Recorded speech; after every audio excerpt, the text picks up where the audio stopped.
story begins with the city in ruins as wounded people try to escape from a gigantic monster that advances, destroying everything around and opens its enormous mouth, unleashing a roar mixed with humans turning into zombies, while survivors run and beg for help. On top of a building, a boy is beaten by two people, until the woman throws a liquid on him and says she'll see him in the next life, while the guy beside her tells Xia to forgive them, claiming that everyone is taking everything for themselves.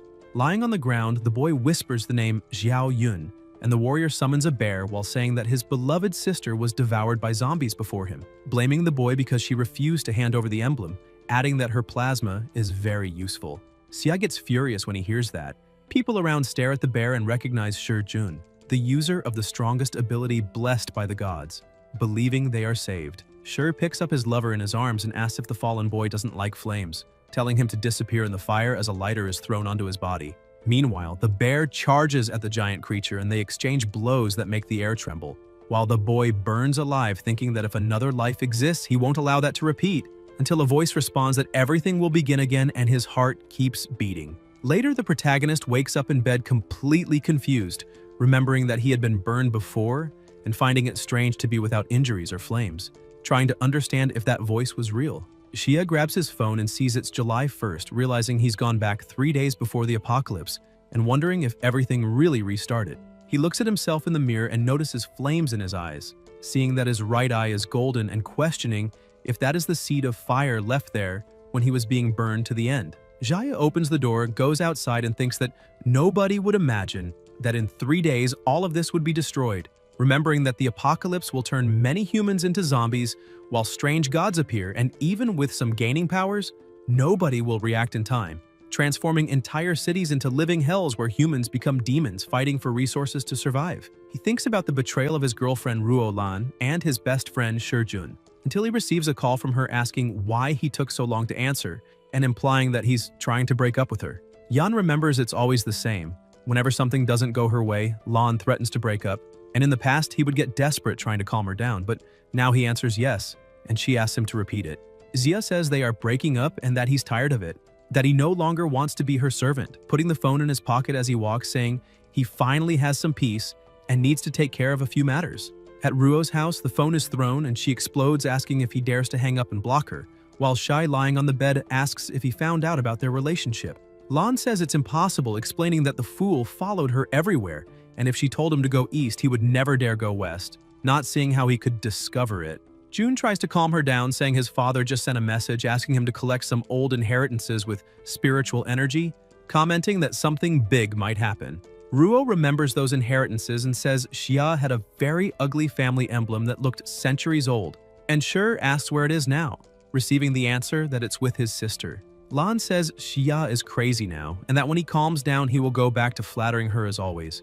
And when that happens, she'll only ask for the emblem. Shai smiles, saying it will work. Elsewhere, someone holds the emblem while Yun asks why her brother is suddenly asking for it, saying he traveled 30 kilometers by taxi and that he wasn't even working today, also finding his gaze strange. The protagonist asks if she believes him, and Yun says yes, that they rely on each other, and she trusts him without hesitation, believing that everything he does is for her sake. Xia asks her to go to school now, grab her things, and come back home with him immediately, and his sister says she'll go and see him in 2 hours, and Yan asks if she doesn't want to know the reason, but Yun only says she trusts him. The protagonist thinks that this time, he will make sure to keep his sister alive as he stares at the emblem and remembers the bear, imagining if there is something special in that object, as the golden in his eyes grows stronger. A hot drop falls from his eyes onto the emblem and words appear on it, revealing the 6 great hells, releasing noises and a violently strong light as chains appear bound around something. Xia watches it all as the heavy aura fills the environment, and monstrous creatures emerge from every side, making Yan think that it truly is terrifying. Lightning slices through the space as monsters roar, and the protagonist tries to understand whether that light is suppressing the creatures inside the tower, until a voice asks if he is scared. A girl appears and Xia asks who she is, hearing that her name is Su Daji and that she's welcoming the new warden of the Hell Prison. She explains that 10,000 years ago, the Immortal Emperor gathered the 20 Immortals, including Tai Bai, Tai Shang, the 3 Pure Ones, Guayin, Fuqi, and Zhuanu, to forge the land of demon suppression that gave origin to the 6 hells where countless fierce beasts and sinful gods were cast to have their souls burned day and night by the sacred light. Su continues saying that the emblem of forgiveness in his hand is the only key capable of opening those doors, and Jia understands why she called him warden. Daja asks if he wants to enter to inspect the prisoners and offers reports along the way, and Jia agrees. They cross a portal where the aura becomes even more brutal, but a light coming from his eyes blocks the surrounding pressure. Su praises him, stating that the flames in his eyes are the seed of the inferior fire, which is why he managed to restart life even after dying in the underworld. Yan asks why she spoke to him in his past life, and Daji explains that the bonds between her and the Xia family run deep, and as the spiritual guide of the 6 hells, she couldn't stand seeing him being finished off by villains. The despair and hatred of the last moment awakened the flame ability that ignited the seed, and she merely followed the flow. The protagonist understands that he was reborn because of that, and that with the apocalypse about to begin, his powers awakened and everything will be different, asking her to show the way. During the walk, Su explains that the 6 hells have 5 layers and that the doors he lights represent the limit of his own soul. The higher he climbs, the more dangerous the prisoners will be, demanding that he strengthen his soul to face them. Jia notices that only the bear's section is lit and thinks it looks like the beast she rode in the previous life. The bear opens its mouth, releasing a crushing pressure, and Yan is surprised as it asks if that is the new warden, saying the young one is promising and that they have waited for him for 1,000 years, offering help for anything. Su calls the black bear shameless and tells it to disappear, commenting that it is crawling too much before the warden, and that it did not even let her take the lead, explaining that those 1,000-year demon kings stayed there too long and ended up turning into dogs. A bird asks what is so special about the warden, saying they only obey the emblem, and that if he wants to prove authority,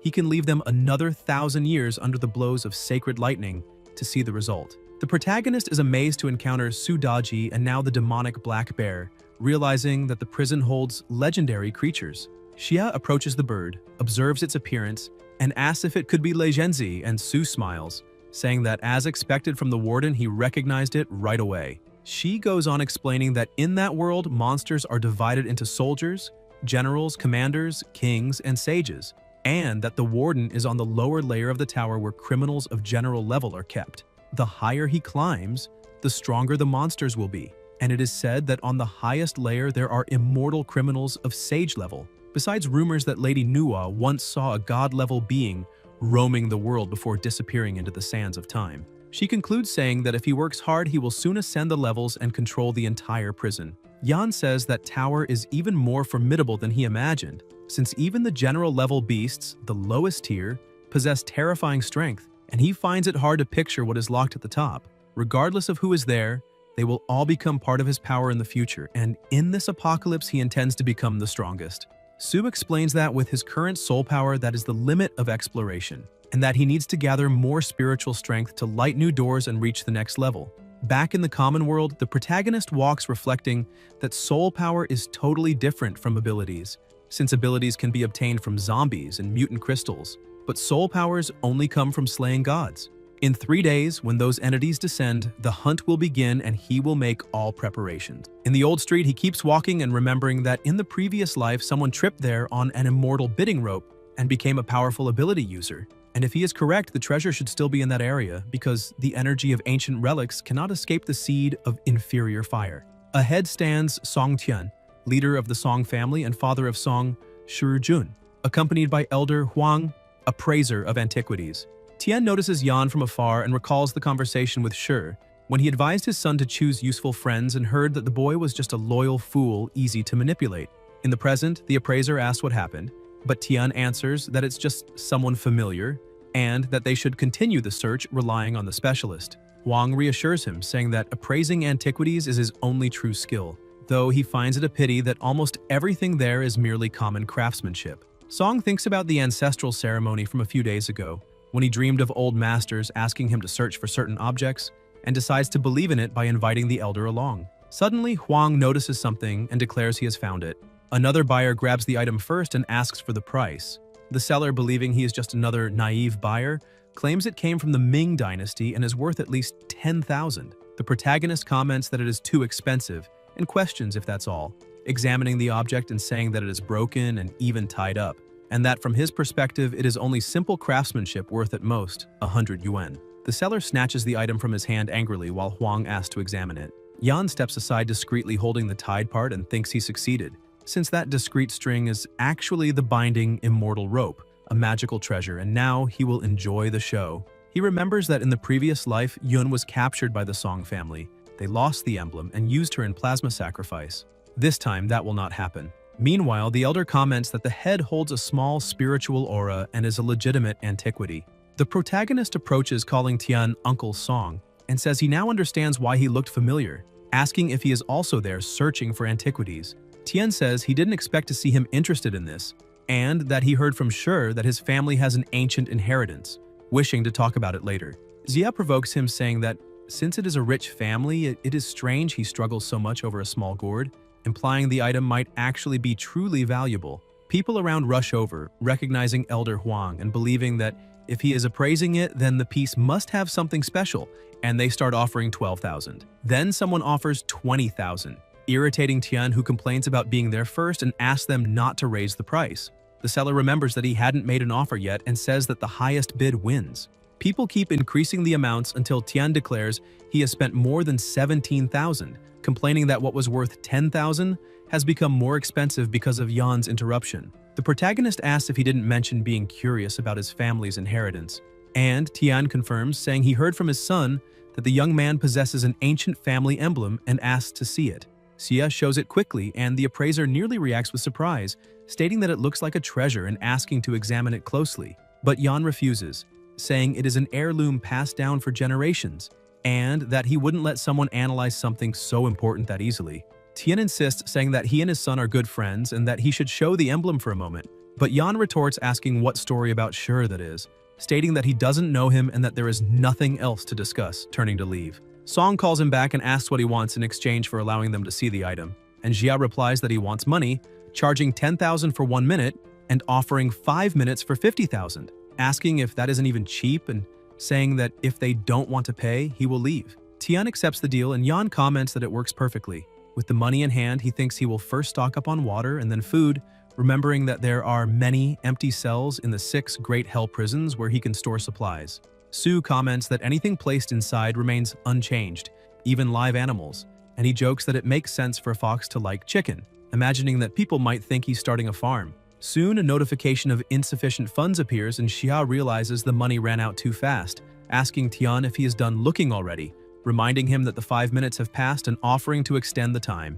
Song changes the subject and asks if he would sell the emblem, and Yan says he would, asking what they think of 10 million. Both are shocked at that price, and the protagonist pulls the item back, asking what the problem is, stating that it was passed down for thousands of years and without doubt is a valuable antiquity, saying that 10 million isn't even that expensive, and if he doesn't want to buy it, he can move on to other matters. Huang tries to intervene, saying that the emblem truly is an antiquity, but that it is worth at most 500,000, and that Yan is exaggerating too much, suggesting negotiating a lower price and saying that in his opinion, it could be acquired for 100,000. Tian thanks him for his help that day and ends it there, while the appraiser takes his leave. Song immediately calls his son, ordering him to gather the clan members, telling him to act at once, find Xia and his sister, and bring both them and the emblem to him. After hanging up, Tian complains that the brat dared to provoke him, and remembers that their ancestors not only sent them to retrieve antiques, but also to prepare plasma from a young girl for a sacrifice,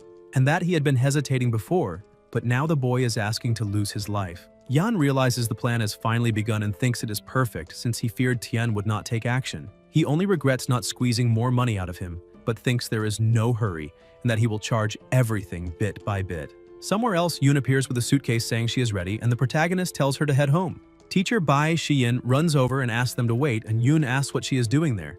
Bai says she wants to know why she suddenly decided to abandon school and reminds her that there is an important exam the next day, insisting this is crucial for her future.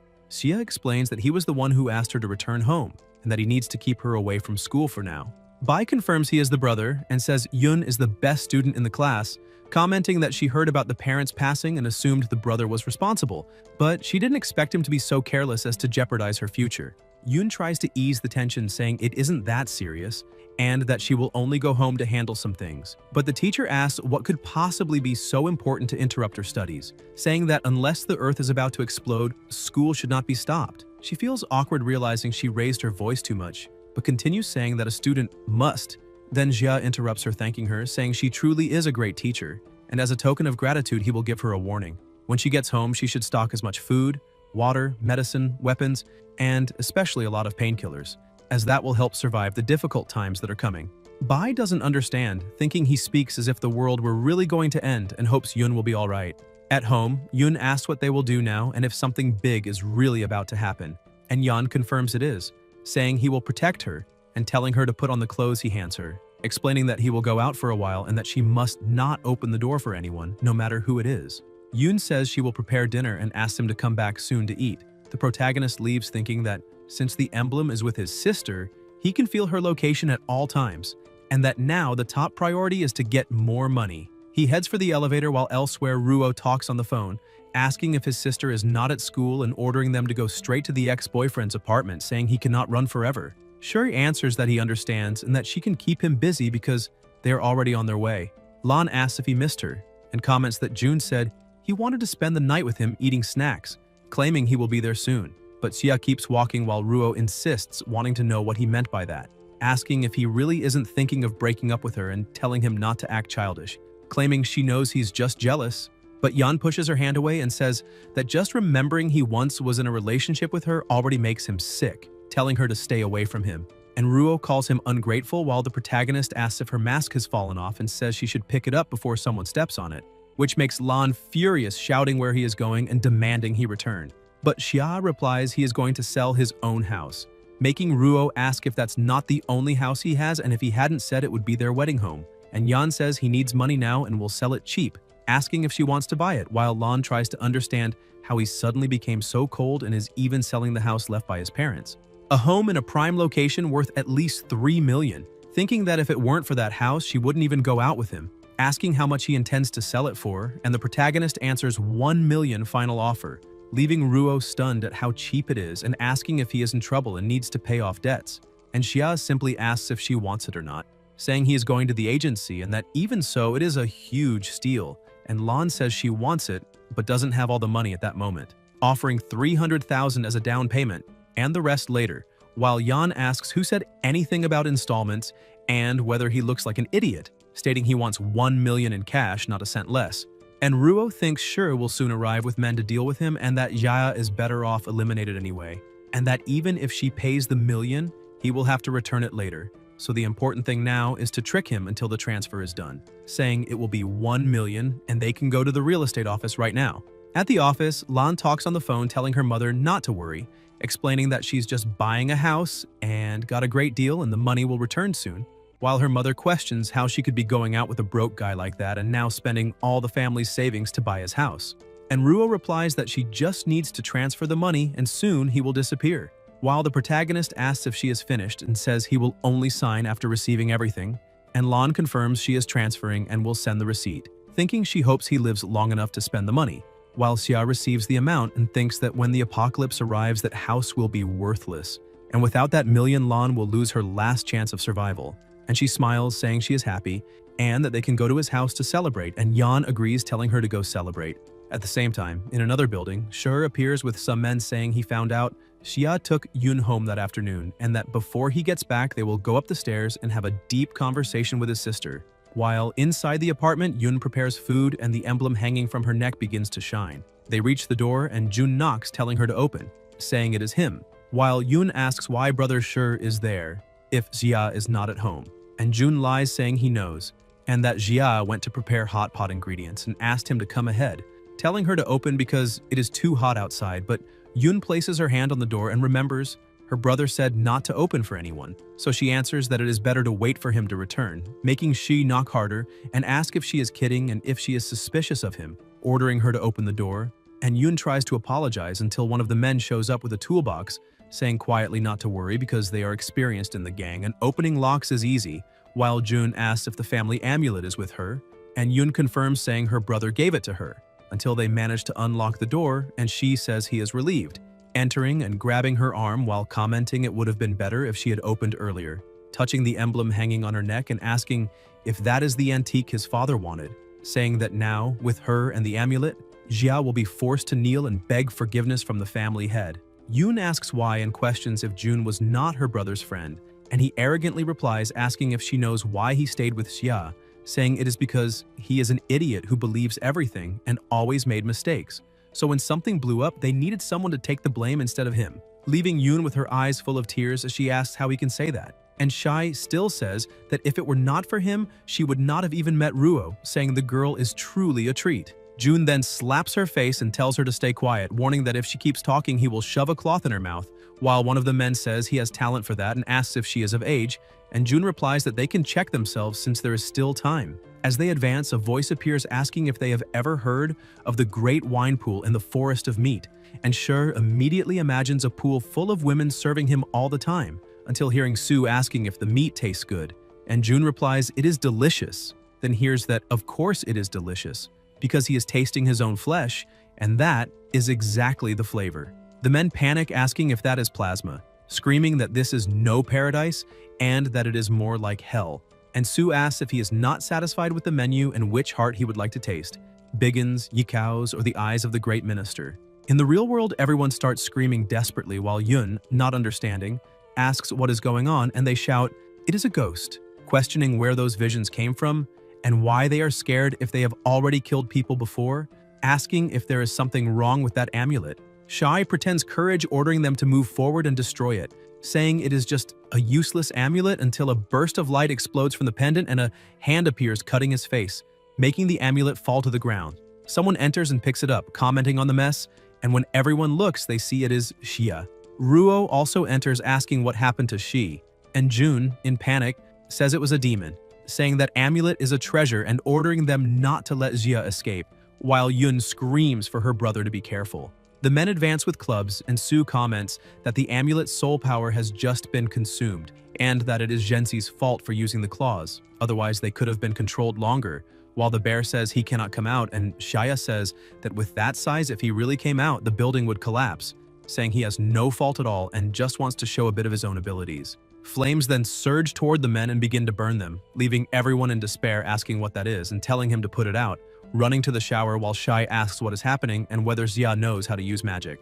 And Lan warns him not to get close, saying that June is his big brother, and asking him to take their past relationship into consideration. Xia furiously replies that she came to his house, brought men to try to abuse his sister, stole the amulet, and even knew everything from the beginning, saying it is disgusting and asking how she still dares to act innocent as if nothing happened. Sher tries to deny it, saying he doesn't know what he is talking about, that it is a misunderstanding, and asking Ruo to convince Xia, reminding her she is his girlfriend and that they are getting married soon, claiming he will be the best man, while Ruo asks if he doesn't want to marry her anymore, saying she won't demand any dowry, that he no longer has anything, and even so she is willing to stay by his side, asking him to say where that power comes from, and saying she will always love him. June appears holding a knife, and Xia stares at both before launching a wave of fire over them, saying he also wanted to know why he awakened the power of flames and now finally understood. Maybe it is because there are too many rotten people in this world, and that is why he wants to burn them all to the end. In the ancestral temple of the Song family, Tian stands before the memorial tablets asking the ancestors to bless the bloodline with prosperity, abundant harvests, and favorable weather, guiding them towards success, until a red mist takes over the altar and an ancient voice announces the need for spiritual antiques, the plasma of a maiden and a sacrifice.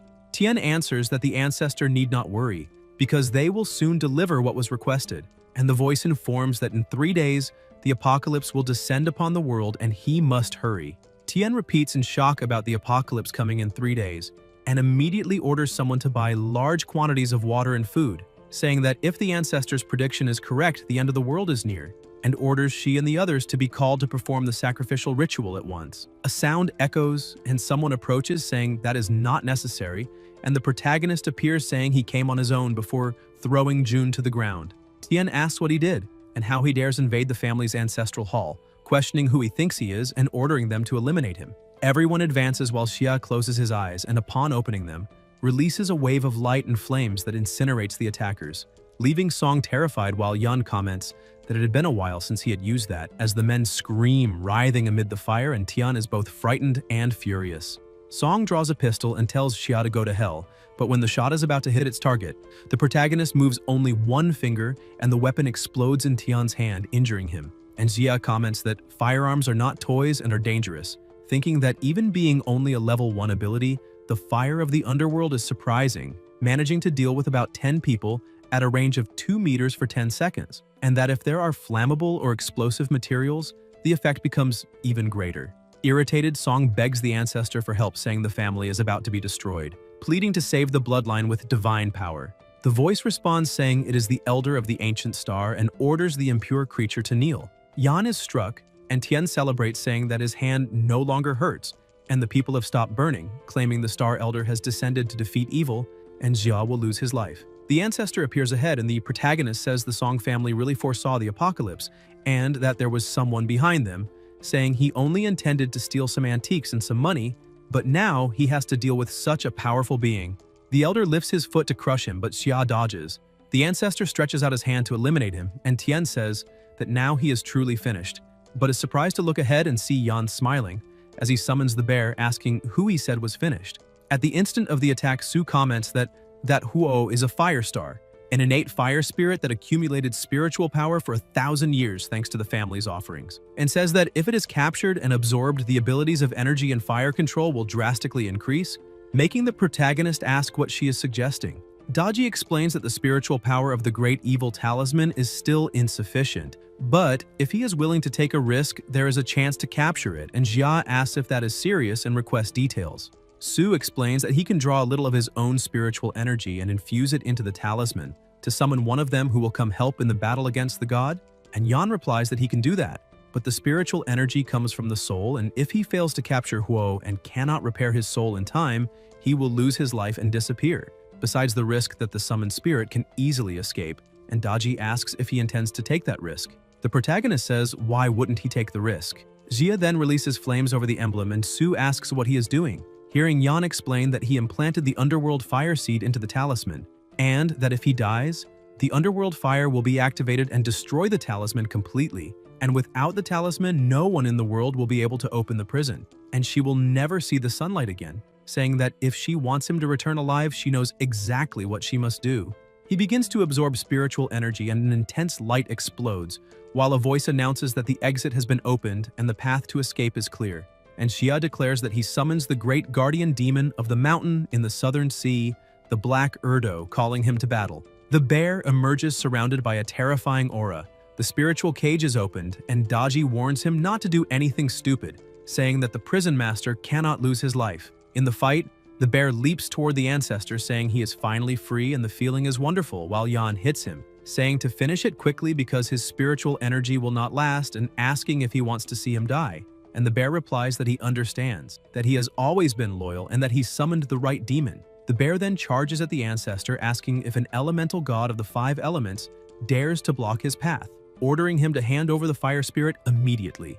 The ancestor tries to invoke something, but is struck and asks how he dares attack him, claiming he transcended the limits of the world and cannot use all his power, saying it is better to retreat. A spiritual ribbon is thrown against him, and the protagonist responds that retreating is already too late and orders the god-binding rope to capture him. The rope coils around the ancestor and immobilizes him completely, making Song shout that it is impossible and asking if that is not the rope that was stuck on the antiquity. And Xia comments that thanks to him, since he bought only the broken piece, he obtained the god-binding rope. Tian screams in despair as the ancestor is converted into a fire spirit, and Yan holds him, asking what he thinks about closing a deal, saying that in exchange for preserving the Song bloodline, he wants to know how much he is willing to pay. Shar, almost without strength, asks if the father really handed over all the family's money, and Song replies that the apocalypse is coming and asks what it matters to be without money, saying what matters is that they survived, stating that no one can know about this and that they must sell all properties immediately,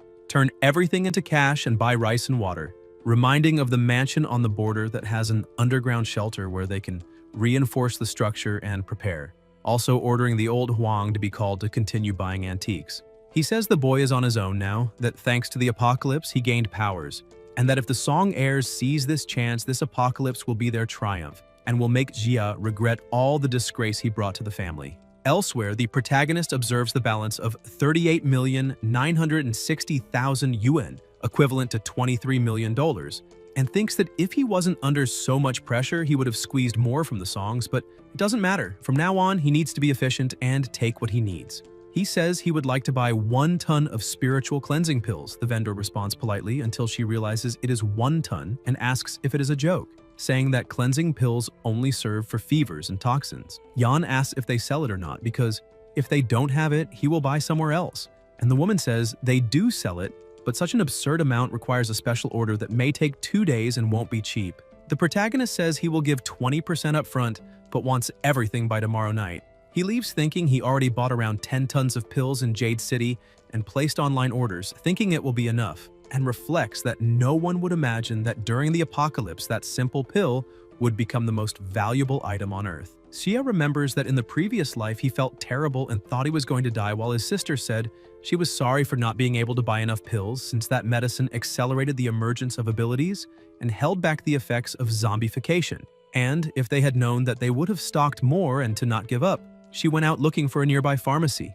Jan told her it was dangerous outside, but even so, she left and never returned. And this time, he will not allow that to happen. The protagonist thinks that the Song family only worries about stocking food for the coming apocalypse, but they don't imagine that in the initial stages, the most important thing is to control ability users. And by dominating the pill supply, he will also be able to control an army of users who will follow his orders. Xia holds the emblem and releases flames. An intense power erupts and Su congratulates him, saying that the infernal fire has been purified by the fire spirit and has become Red Lotus fire, which breaks barriers and cuts illusions, preventing illusions like the wine fantasy and the meat banquet from affecting him again, as well as advancing his power to the second phase and making his flame control more precise. Jan summons a weapon and comments that the fire spirit is even more useful than he imagined, while the bear asks him to remember to summon him next time because that was very fun, saying his evil level dropped to 90 and now he will get an extra piece of meat at every prison meal. And Su explains that helping the master reduced his evil and improved his treatment, though it also stole a bit of his energy. The protagonist tells them both to be quiet, and a bird beside them provokes, saying that watchdogs tamed for a few benefits should stay silent, and that it's better the boy never summons him again, for he will only watch from afar waiting for a chance to escape.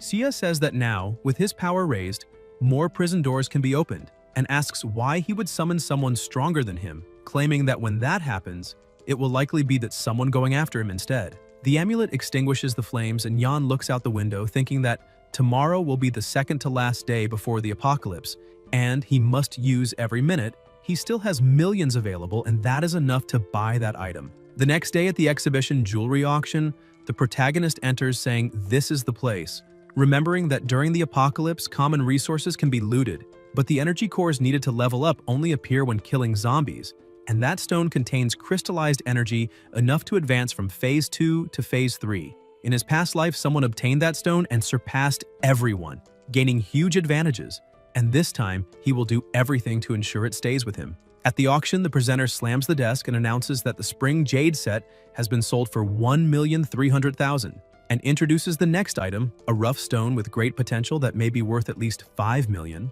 Starting at 3. A blonde young man offers $5 million, and everyone is surprised, saying they expected no less from the Great How, stating that he already went straight to the maximum value and with him involved, no one would dare compete, praising his company. The boy thanks them and says he will invite them for drinks next time, until someone bids $6 million, making the girl ask who that student is. A boy with glasses comments that this is an exclusive auction for club members and only those with a black bank card can participate.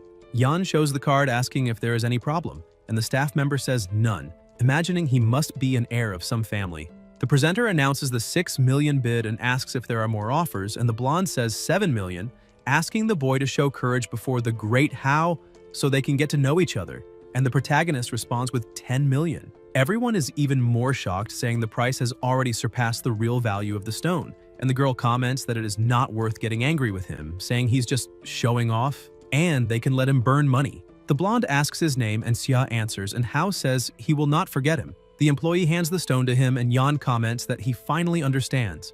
The presenter announces the next item, a golden jade fan with pearls and gems, and people ask what that is, if it is a monster or demon, calling for help. The protagonist, who was already leaving, looks back and sees an intense aura around a flying creature, commenting that it seems the stone attracted it, and that the fan must have been near it before the auction and absorbed energy. With the apocalypse near, the evil spirit inside the fan awakened, and the world will soon fall into chaos with supernatural events increasing. that being only a preview. Hao shouts, asking what that is, and tells the boy to be careful. Yan releases his power against the monster and dodges the attack. His eye shines, emitting intense flames that finish the creature, and he comments that it was not even that strong and barely managed to awaken that ability. Hao, lying on the floor, says Yan is someone special and needs to become his master. Below Xia's building, several people observe the goods and ask if the boy bought all that and if he's going to open a supermarket, saying he seems like a good-hearted guy, and asking if he is starting his own business. A woman comments that young people are reckless and think they can conquer everything, saying that his store will fail. A girl asks if she herself didn't want to rent the warehouse to open a supermarket, and the lady says that dismantled place doesn't interest her. Xia thinks he has just spent all his money buying supplies and wonders if he's forgetting something. The worker informs him that all the goods have been delivered and asks if he wants to inspect them, and Xia says there is no need and thanks him. And the worker warns that another shipment will arrive tomorrow, and the warehouse may not have enough space. The irritated lady asks if there will be another shipment, and if he really got rich, complaining that he has no parents, does not respect elders, and now wants to open a supermarket, saying she is the one who should be making money and wanted that place. The child says he needs to pee and runs off, urinates inside the warehouse and sighs in relief, and the lady comments that he is so good he can pee on his own, saying children don't know any better, and asks Xia if he doesn't mind. The protagonist pushes the child into his own pee and then throws it onto his mother, who looks surprised, asking what he's doing, saying the boy was only playing and asking if he has no shame messing with the child. And Xia replies he has no shame at all before closing the warehouse. The woman leaves irritated while the child says he wants to set off fireworks, and the lady notices something and says that his grandmother will buy fireworks for him tonight and set off many, hinting that if any spark hits Xia's warehouse, it would be a shame. Inside the warehouse, the protagonist says everything is gathered and orders the great mortal prison to absorb. A light appears and all the boxes begin to disappear, and Sue comments that there are so many things that they can finally celebrate.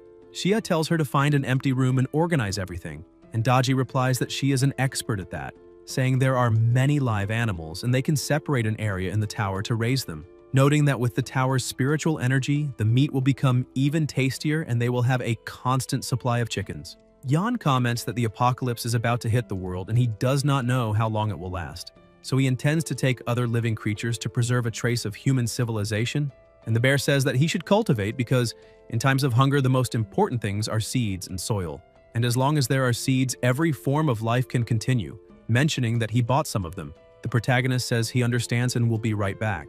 In the surroundings, Jia wonders if all that soil will fit in the demon ceiling tower and orders it to absorb, and Sue tells him to stop saying that it can't hold more, that his spiritual energy is insufficient, and the created space is too small, stating that they will end up drowning in there. Yan says he has already gathered around 10 tons of soil, but thinks it is little because after the apocalypse, all soil will be altered and that good earth will be impossible to find, and says there is no time to waste as a light envelops his body. The lady elsewhere prepares fireworks, saying that tonight she will see Xia eliminated when the child arrives holding something in his hands, and she asks where that mirror came from and if he took it from the shop where they bought the fireworks, praising her grandson for bringing gifts to his grandmother. The little boy then says there is someone inside, and the woman asks who, and he replies that there is someone in the mirror. A monster's face appears and the lady is frightened, saying that it is a ghost and tells him to take it away, but the child asks why his grandmother doesn't look at the mirror if she can do whatever she wants. The monster emits energy and the woman screams to get away, but the creature comes out of the mirror and attacks her. The child smiles sinisterly, saying it is fun, and calls his grandmother to keep playing. The energy in the place twists as the woman rises with a strange intent and absurd mana around her, calling the boy and saying she loves him, transforming into the monster and pulling the child as the pressure around increases. The next day at the port warehouse, someone asks if it will rain heavily, and another inside the ship says there is a problem, that they caught monstrous fish whose bodies ooze pus and have fangs, asking if they can eat that and blaming countries that dump polluted water into the sea, saying the fish mutated. Then someone enters a room saying the time has come and asks old Wu for the warehouse inventory. Wu has strange hands and the worker asks if he's all right, if he caught a cold and needs a day off. Men approach and the worker asks who they are, hearing that all the spiritual cleansing pills in the city are stored there, and answers that those goods are already sold and that if they want to buy, they can buy normally. The men advance and throw him away, moving toward the boxes, but one of them is pulled by the leg by old Wu, transformed into a monster. The others get ready and attack together until they defeat him, asking the boss if he is alright, and the boss replies that they must grab the medicine first, and if someone tries to stop them, they should simply, and the guard asks simply what, and if he plans to eliminate someone. The protagonist steps in saying that everything there belongs to him and was bought with real money, asking if the man wants to steal and if the world hasn't even ended yet and he's already in such a hurry to lose his life. The boss tells him to be reasonable, stating that the port and the industrial park belong to his boss. And since the goods haven't even left the port yet, he asks why he doesn't accept that as a favor and let them set the price. Xia replies that he has no interest in negotiating and tells him he has 1 minute, and if he doesn't leave, he will face the consequences, also asking if zombification has already begun. The men advance, but they can no longer see him, and Yan moves over the boxes, asking if he said that all the port's goods belong to the boss, including those. The worker asks what he intends to do, and the protagonist says he wants to learn from him, steal. An explosion occurs. Elsewhere, a voice asks what he just said, and a woman asks if they not only failed to retrieve the medicines but also allowed all the goods to be stolen. The leader comments that the man clearly possesses powers and isn't someone ordinary, he's practically a monster, recalling that there were many things inside the warehouse and that when he shut the door it took an eternity to open again, and when they finally entered, nothing was left. The chief agrees and asks his name. The guard replies that he checked the recipient's data, and the registered name was Xia. She grows thoughtful, wondering if he is also a skill user. It even seemed like he had some kind of storage ability. But before she could conclude, she notices that the employee begins changing appearance, as if turning into a monster, and states that the poison has already reached his brain, that not even a spiritual cleansing pill would work now, and they must take him outside and burn him, ensuring nothing touches him and no one comes into contact with the plasma. The zombie leaps toward her, but the chief stands up, stretches out her hand and releases her herb magic that pierces his body while the surrounding pressure increases and the herbs close in. And she says, this is only the beginning, ordering them to keep searching for medicine and stocking weapons using the logistics warehouse as a base supported by the coast, reinforcing the front and gathering all men to prepare because the end of the world has come. Somewhere else, someone holds a spiritual cleansing pill while the protagonist explains that water and air are no longer safe, and that anything that touches the skin or is consumed must be bottled water, and everyone must take 3 spiritual cleansing pills a day, and if they feel cold, they must tell him. Yun asks what is happening, and Xia answers that it is time for her to know and that he will explain while they walk, taking her somewhere. His sister comments that ever since she came back from school, it is the first time she has left the house, and that the feeling is strange. And Yan explains that evil spirits are visible. A voice behind them says it finished eating but is still hungry. And it is that same old lady turned into a monster, saying she wants everything, complaining thousands of times that she couldn't stand people walking around the house and waking her up, saying everyone was against her and she should swallow them all while loud noises echo. In another spot, the protagonist gets into a taxi with his sister, just as Ruo passes, accompanied by a woman who asks if there is no security in that neighborhood, and Lan answers that poor security does not matter when someone as strong as Xiaoyan is around, stating that this will be their home forever. The woman comments that they did not invest hundreds of millions for nothing to give Ruo the most advanced reconstructive surgery and a Sakura-style makeover, and with that beauty, she would surely win over her target.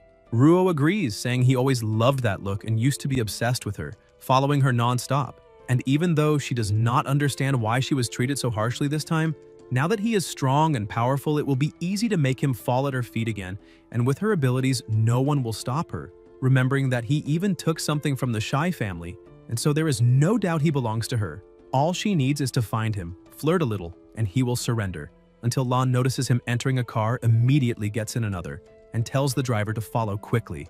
Inside the car, Ruo yells that he is a treasure and she cannot let another woman take him, until the car stops at the zoo.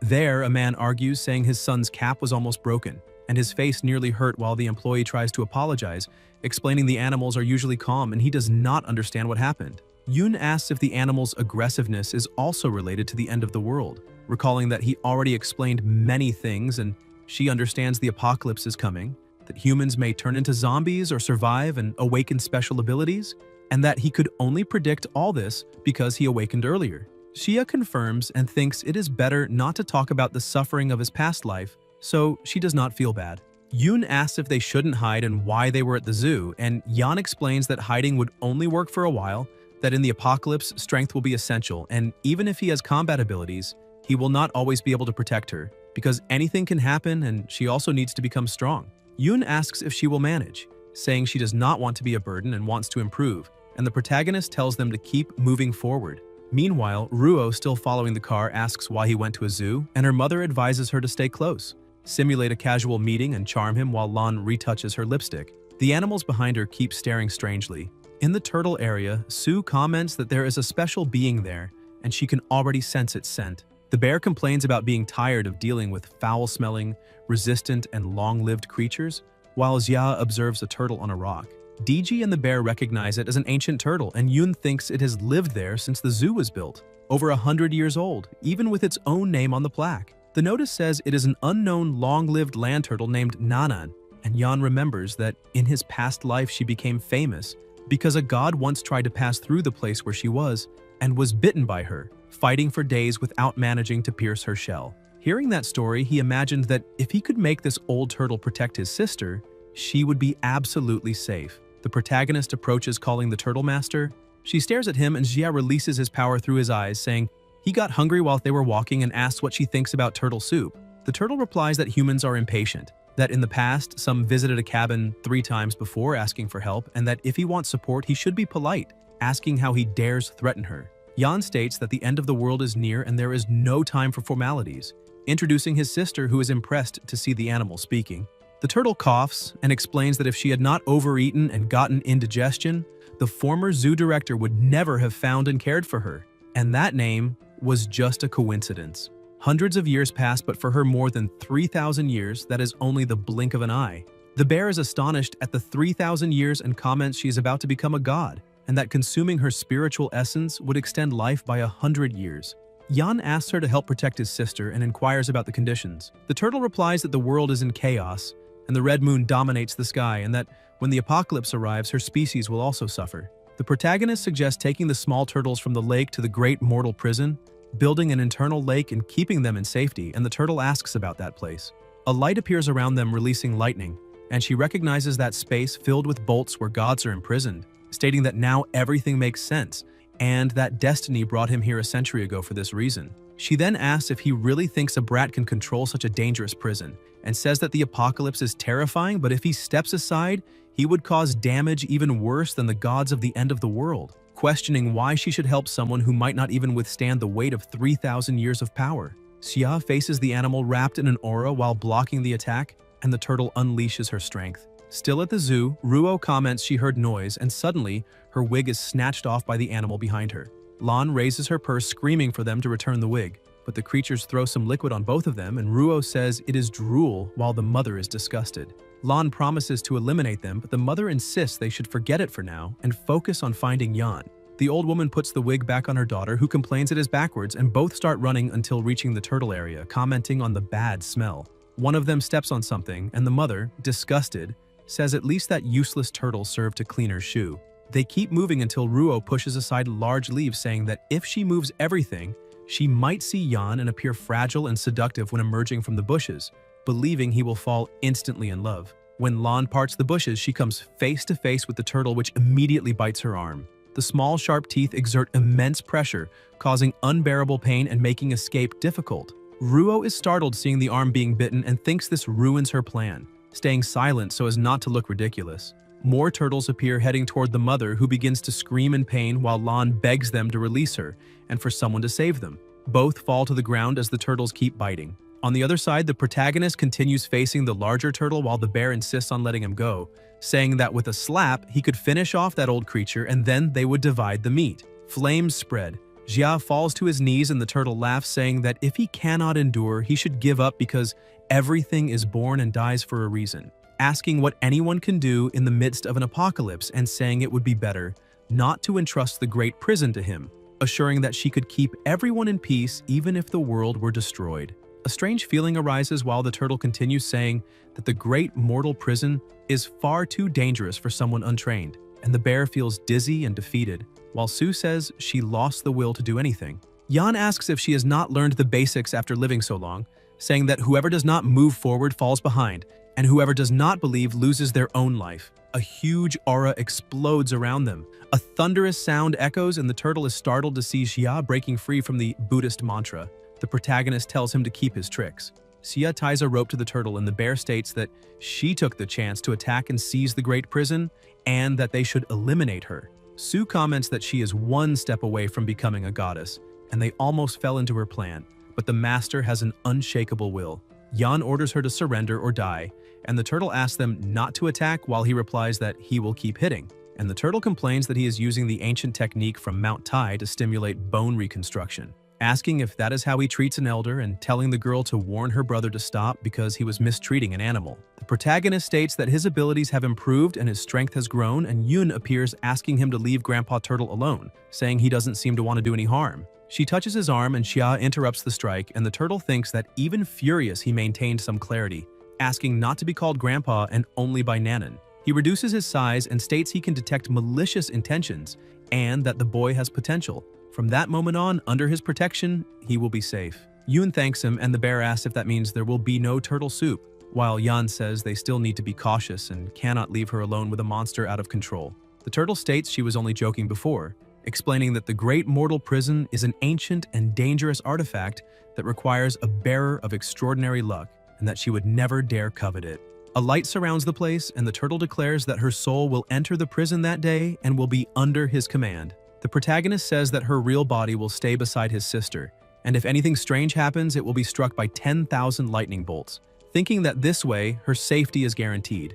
An explosion happens, the smoke clears, and Xia appears atop a tree saying that was the problem. Several red-eyed animals start gathering.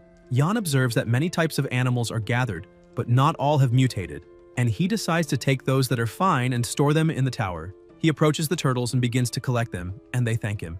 Xia picks up his sister, saying he will take her to a safe place, and they move quickly until they hear someone calling. Ruo appears in the water, injured, without a wig and with torn clothes, calling herself his girlfriend. And Yan asks what she was doing there. Lan, right beside her, claims he is just being stubborn, saying he has always liked her, and that he just did not swallow his pride to reconcile, reminding him that she is very beautiful, and since the breakup, he certainly cannot eat or sleep properly because she is perfect. The mother agrees, saying her daughter has always been in love with him, and asks if last time he did not say he wanted to propose to her, stating that she answered too quickly, but in truth is enchanted by him. And Lan says she can forgive him for being rough with her before. The protagonist keeps distancing himself and comments that they are completely crazy, while Ruo begs him to return, saying he should admire someone as beautiful as her and asking how he dares treat her that way. Animals begin to approach them, and Ruo panics, asking what they are doing, ordering them to get out of the way because, according to her, the most beautiful woman in the world would become queen, and all men should kneel at her feet. Impacts continue while Xia swiftly moves, collecting the remaining animals that are still normal, saying they have gathered almost all those in good condition and that first they must find a safe place. Just ahead there is an office of the zoo administration, and Yan notices that all staff have already abandoned the place, remembering that the park is in a distant rural area, flanked by a mountain, and for now, there will be no visitors besides the creatures. The cameras still work and there are dormitories with basic supplies, and Yun says the place is great and she will stay there for now, stressing that he has his own matters to handle and that he can go ahead because she can manage on her own. The protagonist asks if she is not afraid, and the sister replies that she is not alone, asking if Nanan is not with her, and explains that she knows her brother always protects her and that now she needs to become strong too. She says she already talked to Nanan and he will teach her to train her abilities, and in the future she wants to help her brother, which is exactly what he expected from her. Xia calls the turtle. Nanan tells him not to be so formal and states he knows what needs to be done, releasing light through his eyes as a great barrier forms around the place, preventing passage. Yan says everything is under control, and Yun asks her brother to take care of himself, saying she will wait for him there. The protagonist moves rapidly through the city, passing by destroyed cars covered in plasma, zombies devouring people, and a growing pressure in the air, thinking there is not much time left and he must hurry. Explosions and noises take over the city as it begins to collapse. A reporter announces that there was a car accident and chaos has spread, with many patients showing bluish skin, red eyes, and persistent high fever. And the National Health Committee is coordinating rescue operations. Specialists advise the population to remain at home, warning about climate anomalies and an impending storm, recommending stocking food, water, and medicine. Elsewhere, a sleepy girl watches the news and asks what is happening, saying everything feels like the end of the world. Scared, she sees recordings of zombies and reads comments confirming it is real, mentioning that a classmate felt sick, went to the hospital, and witnessed someone transforming and attacking. She looks out the window and sees the shadow of a huge creature, keeps reading the comments and finds it all strange, asking why she also feels feverish. Her hands start changing. Bai wonders if it is what she thinks or just a simple cold. She sits on the floor, grabs something, and remembers what Yun said, realizing she bought many things because of him. She takes a spiritual cleansing pill, her eyes grow heavy, and Bai ends up passing out on the sofa. Meanwhile, the protagonist heads to another spot and comments that there is still 1 hour left. Before that, from 6 in the evening onward, small gods will begin to appear, remembering that the first one appeared exactly at the Imperial Tower building. That day, the deity descended, causing massive destruction and toppling entire buildings, throwing humanity into panic. And if he could find it again, he might act beforehand. Jia sits on the ground, closes his eyes, and releases mana around him. As the colors change and a light surrounds his body, Yan opens his eyes, saying that his power has reached the peak of the 3rd level and that the red lotus seed has undergone a new mutation. He observes his attributes excitedly, commenting that with fire spirit and a few turtle bones, his ability will rise 2 levels and the bone absorption will greatly increase his spiritual power. The light becomes redder until Xia hears a noise, and a young man appears asking who allowed someone to come up there, saying it's an imperial private area and that he must be removed immediately. One of the men approaches, telling the manager that the elevators and access points are locked, and asks how the boy got up. But the manager hits him in the face and says he is tired of excuses, claiming everyone looks lazy and he will deduct a whole month's salary. The employee apologizes, holding his face, and the manager watches irritated while the men prepare to attack the boy, but Yan announces that the manager is right there. Everyone stops when they see the terrifying red light appearing in the place and ask what that is. An even stronger light explodes and summons a many-legged monster, a bull demon rank soldier. The manager is terrified to see it and starts screaming, telling the bull to look at him, asking it to run to protect him, promising to raise everyone's salaries if they help him, until the bull slices him in half. The men panic and run, but the bull chases them, crushing several while saying there are too many insects and he will turn them into paste. He raises his foot to stomp the protagonist, but the strike does not descend. Xia holds the foot firmly and asks if with that strength it really thinks it can crush him. Yan releases his flames, saying he will use it for training, and the bull asks if he can understand what it is saying. The protagonist holds the foot with one hand and his weapon with the other, jumping with a smile while the men watch shocked, commenting that maybe he really can eliminate the creature. The bull stares at the boy, saying he thought eliminating insects would be simple, but this was fun, and promises to tear him apart, ordering him to be grateful for being a sturdy insect. The protagonist advances, the bull shows its teeth, and Xia smiles, asking if it gets emotional having a leg cut off, suggesting cutting an arm now. Yan leaps onto its horn with his sword. The bull grows furious as flames spread and everyone watches closely.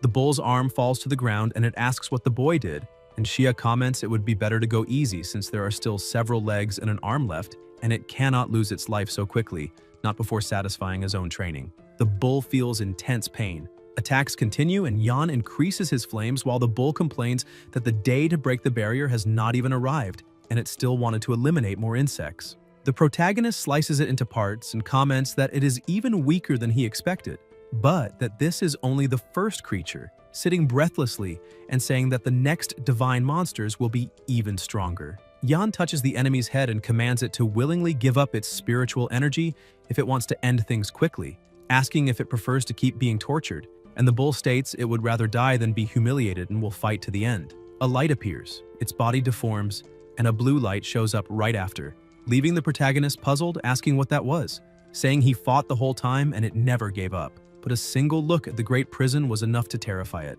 Xia's spiritual energy reaches 3.5%, increasing 5%, and he considers the result excellent, also feeling that his control over fire has become more precise. Yan thinks it must already be past 2 o'clock, and that several emergence points will begin to appear. He remembers some and decides to act according to the situation. The men approach impressed, saying he is incredible for having eliminated the monster. They admit they offended him earlier and ask what is really happening.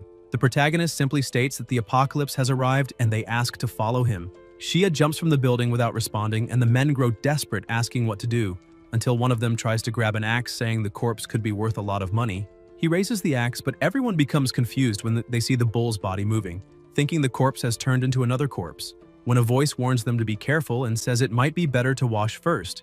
One of the men begins to change, his skin twists, and he transforms into a zombie, charging toward the group. The survivors scream in despair while explosions continue erupting across the entire city. In the Song family, inside the village shelter, a boy opens the door warning that one more person has a fever. Tian orders him to take them to the isolation wing and asks if he needs to repeat it, but the boy says desperately that this time the one with the fever is his own son. Song runs to Shi, who speaks with difficulty asking his father to save him while his body seems to be reacting strangely. Tian asks where the medicine that could treat that illness is and why they still haven't found it. The boy explains that only one family member took both spiritual cleansing pills and his fever decreased, but he still hasn't fully recovered. Song asks what he is waiting for and orders the medicine quickly.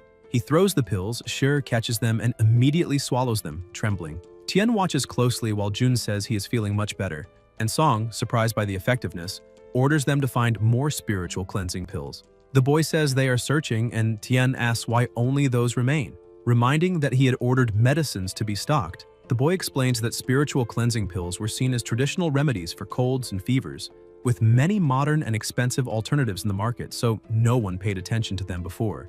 Tian orders them to go out and steal or loot if necessary, saying they have weapons and ammunition. The boy mentions that all the pills were bought in advance by someone named Xu, and Song complains saying he tricked them for $60 and bought everything. The boy adds that the city is in chaos.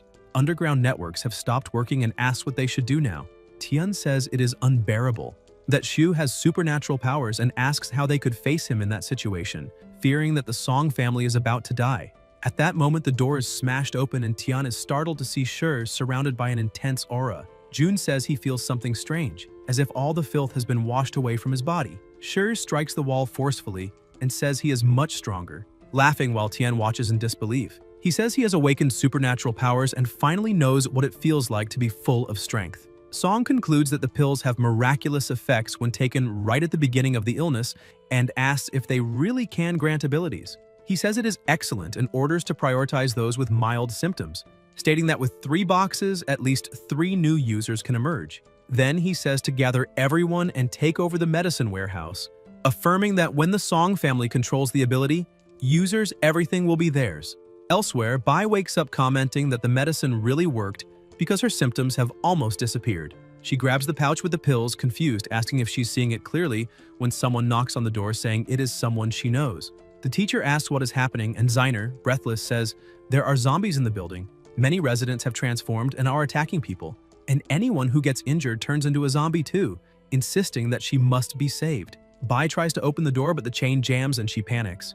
Zeiner hears noises coming from the stairs and tells her to hurry because the zombies are coming up. Bai finally unlocks it and tells her to get in quickly. Zeiner rushes inside and the teacher notices a scratch on her back, asking if she was hit. Zeiner, with a strange look, asks if she noticed, and Bai remembers that she herself said that the injured turn into zombies. Zeiner replies that she will not transform if she takes spiritual cleansing pills, saying that's what everyone says on the internet, and asks if Bai has any. At that moment, a hand pushes through the door opening. The zombies are now managing to force their way in. Zeiner says that now it is too late, pushes Bai outside and says she only wants to ask a favor, that she may gain a little more time, while Bai desperately bangs on the door, telling her to open and asking what she is doing. For a moment, Zeiner asks what she was doing, but soon her expression changes and she says Bai has no idea how much she hates her, asking why she had such a better life than hers, why she was born without worrying about food or clothes, why she always had spare money to help someone like her, thanking her for supporting her all those years and at the same time saying she despised her for it, claiming she only wanted to buy a designer handbag like everyone else. The teacher asks why she thinks that way and reminds her she always helped, asking if that too would have been a mistake. Zeiner replies it was her obligation to help, and asks if Bai never felt that false satisfaction for being so generous with someone like her, saying she might lose her life now. Noises begin to emerge, and Zeiner claims that Bai is being slowly devoured by the zombies, and says she is very lucky, hoping that when the zombies finish, they leave some peace so she can stomp on it and relieve all that accumulated generosity. Zeiner's back begins to turn purple. She looks in the mirror and realizes she will also transform into one of those horrible creatures, saying she needs the first aid kit. She finds a box of spiritual cleansing pills and celebrates, saying she is saved, but when she opens it, she realizes it is empty and complains that the damn woman ate them all, looking at the receipt confirming Bai had bought many. She searches everything in despair, claiming she can still survive if she finds any, but her eyes widen when she realizes there is nothing left and asks why she cannot find any. Her hands begin to change and Zeiner screams until music starts playing. She grabs the phone and notices it is the exclusive ringtone she set for Bai, becoming even more frightened when she sees it as her sister calling. Bai appears on the video call looking better than ever, and Zeiner asks how she is still alive. The teacher shows the pills in her hand and asks if Zeiner was looking for those. Desperate, Zeiner asks if they are spiritual cleansing pills and if Bai has them all, and Bai asks if she truly wants them. Xiner panics and says she was just confused for a moment, that she was wounded by a zombie and became scared, with her mind clouded, not knowing what she was doing. She says she will come to her wherever she is and bring the pills, saying she always cared about her and asking if Bai does not care about kids like her, promising to kneel and apologize if that makes her less upset, claiming she has always been good and begging for forgiveness. Xiner thinks Bai has a soft heart and that if she pleads enough, she will not resist, and once she gets the pills, she will deal with her afterwards. Bai tells her to stop acting, saying it is disgusting and she will not fall again into her game. The teacher states she always thought Xiner only had not matured because she grew up without proper education, being spoiled and rebellious, which is why she treated her as a sister, never imagining she would be repaid with so much betrayal. She asks how many people, with the arrival of the apocalypse, will reveal a nature even more terrifying than the flesh-eating monsters. Xiner insists on being helped, saying she was wrong, but the teacher says she is not a saint and tells her to go to hell to repent, ending the call. Xiner collapses on the floor, repeating several times she does not want to die until she screams in despair. Meanwhile, Bai leans against the wall holding the pills when a zombie appears. She notices and runs with an aura around her, managing to escape. She thinks that after being pushed outside, she believes she was doomed, but when the monsters came close, her body turned transparent and she was able to run, realizing that the zombies could not see her. Bai understands she does not know why she can become invisible or why it happens. She only knows her energy is being drained quickly, and she will not be able to maintain the state for long, needing to flee that place as fast as possible. With invisibility activated, she escapes through the corridors until the effect fades. Noises arise and Bai asks what she should do now until hearing someone calling. It is Grandpa Chen and Sister Wang. The teacher runs toward them but stops in the way, asking if they were all right, and Wang says yes, that they were not infected and were walking around the neighborhood when they saw the messages in the resident group and hid there. Bai asks about the messages, grabs her phone and realizes there are more than 999 unread notifications. And as she begins to open each one, she becomes completely shocked. Grandpa Chen comments that many people were trapped in the buildings and even more lost their lives, that they tried calling emergency services but nobody answers, calling all of that a tragedy. The boy beside them starts crying, saying he can't reach his father or mother, that he had only been working for a few days and never imagined something like this could happen. Wang asks what they should do now and says that if this continues, everything will be lost. Bai looks around frightened and asks if the entire city is already doomed, warning them to be careful because zombies are advancing behind them. The three step back while the zombies murmur that they want to go home and ask them to open the door, insisting they are also residents. The teacher orders them to stand up and run to the security room and grab an electric baton. The boy says yes, darts through the corridor, grabs the baton and hits the zombies, knocking them down while Bai says they are almost making it. The boy gives a thumbs up, but immediately more zombies emerge, a lot of them, and everyone freezes, not knowing what to do. Suddenly the zombies rush toward them, and they all start running desperately through the hallways as they realize there are undead everywhere surrounding all exits. A bright light appears in the sky and a huge spider is summoned, crashing to the ground and destroying everything around, leaving the teacher terrified. The creature stares at everyone, saying those prey belong to it, throwing webs over them and around as if marking territory. Bai wonders what kind of monster that is, why it fell from the sky, and if there are more creatures like it above the clouds. The teacher feels like the end of the world is literally the end and wonders if Xia really knew all of this and what she should do now as the spider keeps advancing. In another part of the city, many finished zombies are piled up and people start recording. The protagonist observes a crystal in his hand, thinking he did not expect to find something like this while searching for the second descendant of God, realizing that even the zombies are evolving. A boy approaches with his phone, thanking him for saving them, and asks what kind of magic he used, saying it is incredible and that he is streaming everything, claiming the viewers already passed 10,000 until Xia destroys the phone. The boy asks angrily what he did, and everyone looks scared to the side. Xia thinks he was not the only one to react and that everything has already been looted. Inside the warehouse, only some boxes of canned food, sodas, instant noodles, and other basic products are left. It is not much, but still a good reward. Yan opens the door and several people look at him asking for help. The protagonist releases a light and throws some food to them, telling them to take care of themselves. The people thank him, relieved to be alive, and ask who he is, commenting that he is impressive and they were lucky to find him. One of them says he is a good man and that without him, they would be dead. Another replies that good man nothing, that he took almost everything by himself, leaving only a few noodle packs, asking if they did not see that and if he's treating them all like dogs.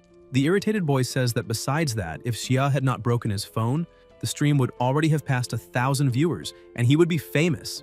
He complains, saying everyone was at the supermarket and the supplies should be divided, asking how long that food will last, claiming clearly he was mocking everyone. He also says that just because someone has special abilities does not mean they can do whatever they want, saying that many people on the internet also awakened powers, and asks why he cannot have his own too. He says that if he had abilities, he would be a great hero, distribute resources and save everyone, and that people like Xia are selfish. The partners beside him agree, saying that since he saved them, he should help them until the end and share the supplies, claiming that maybe that catastrophe was caused exactly by people with special abilities like him, who only think about getting stronger and ignore the rest.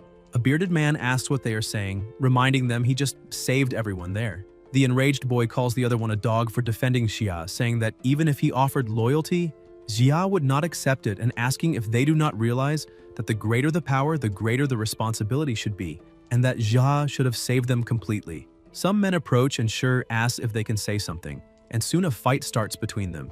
The boy falls to the ground, begging not to be eliminated, and says he already told them everything, pointing to the right and revealing the direction Xia went. Jun grabs the food and asks if the boy really wants to know the reason, and the boy, trembling, asks if it is because of the instant noodles, saying Xia can keep everything, and asking if that is okay. She replies that he is ashamed that the boy got everything wrong, and Jun smiles faintly. At that moment, someone appears dragging a zombie, and the boy asks what he is doing. Sure explains it is just a small experiment, while Jun brings the zombie's head close to the boy's face, and the undead immediately bites him. Sure tells him not to despair, that this sacrifice is for the great cause of humanity against the zombies, and the boy screams while the men around comment in horror that the zombie has already devoured all his insides.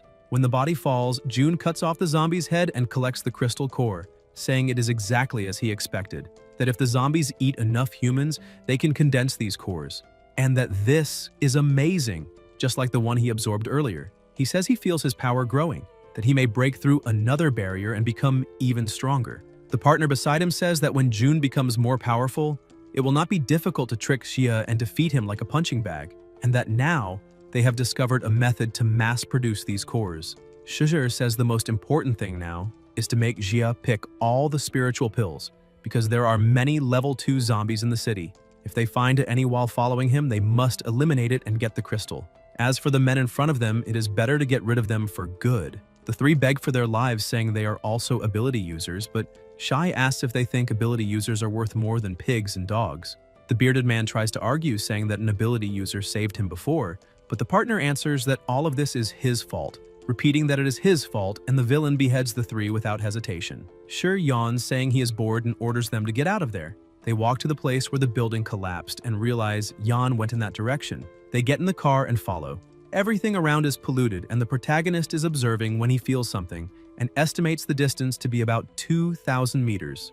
With his current speed, he can get there quickly and stays alert. The giant spider is about to swallow Grandpa Chen while Wang screams for him. Bai tries to free herself from the webs without success, saying she cannot break free. She tries to activate invisibility again, but her energy is depleted and nothing happens. Wang begs for help despairingly, and Bai tries to remember how she awakened that power, realizing it happened after she took the spiritual cleansing pills. With no other option, she swallows another pill just as Wang is about to be devoured and hopes it works. Mana spreads around her body and the spider senses something strange, unable to see her for an instant. When it looks to the side, the protagonist uses the chance, grabs Wang in his arms, and puts her safely on the ground.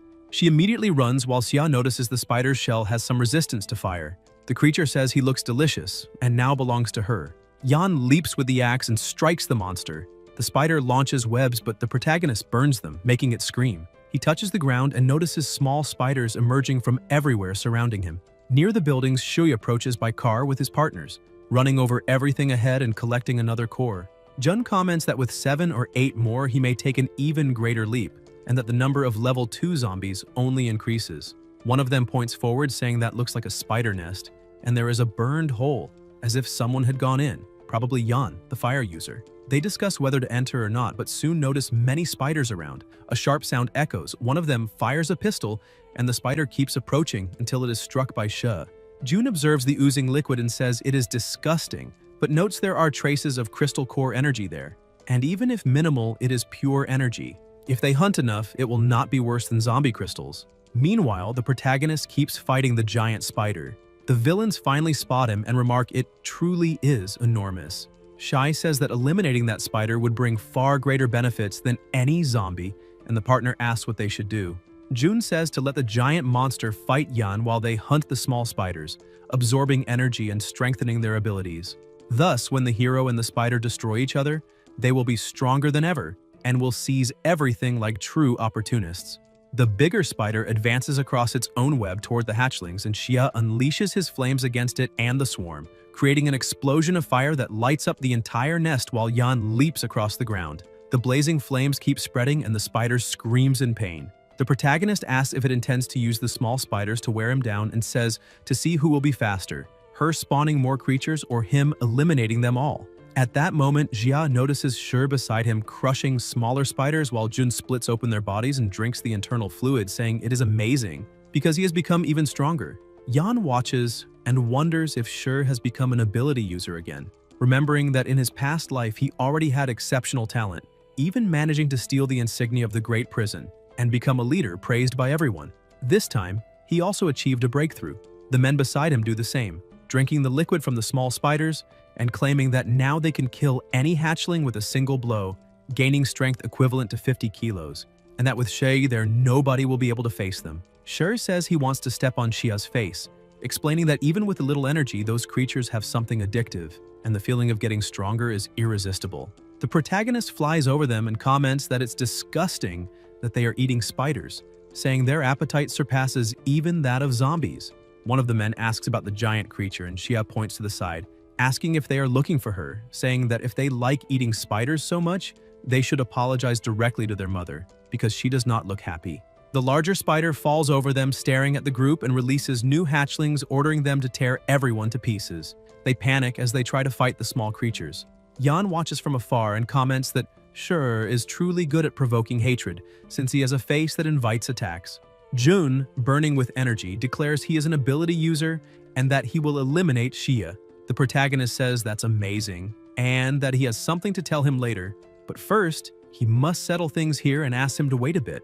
Shi asks if he dares underestimate him, while the gunman says he is out of bullets and asks why they don't retreat to think better.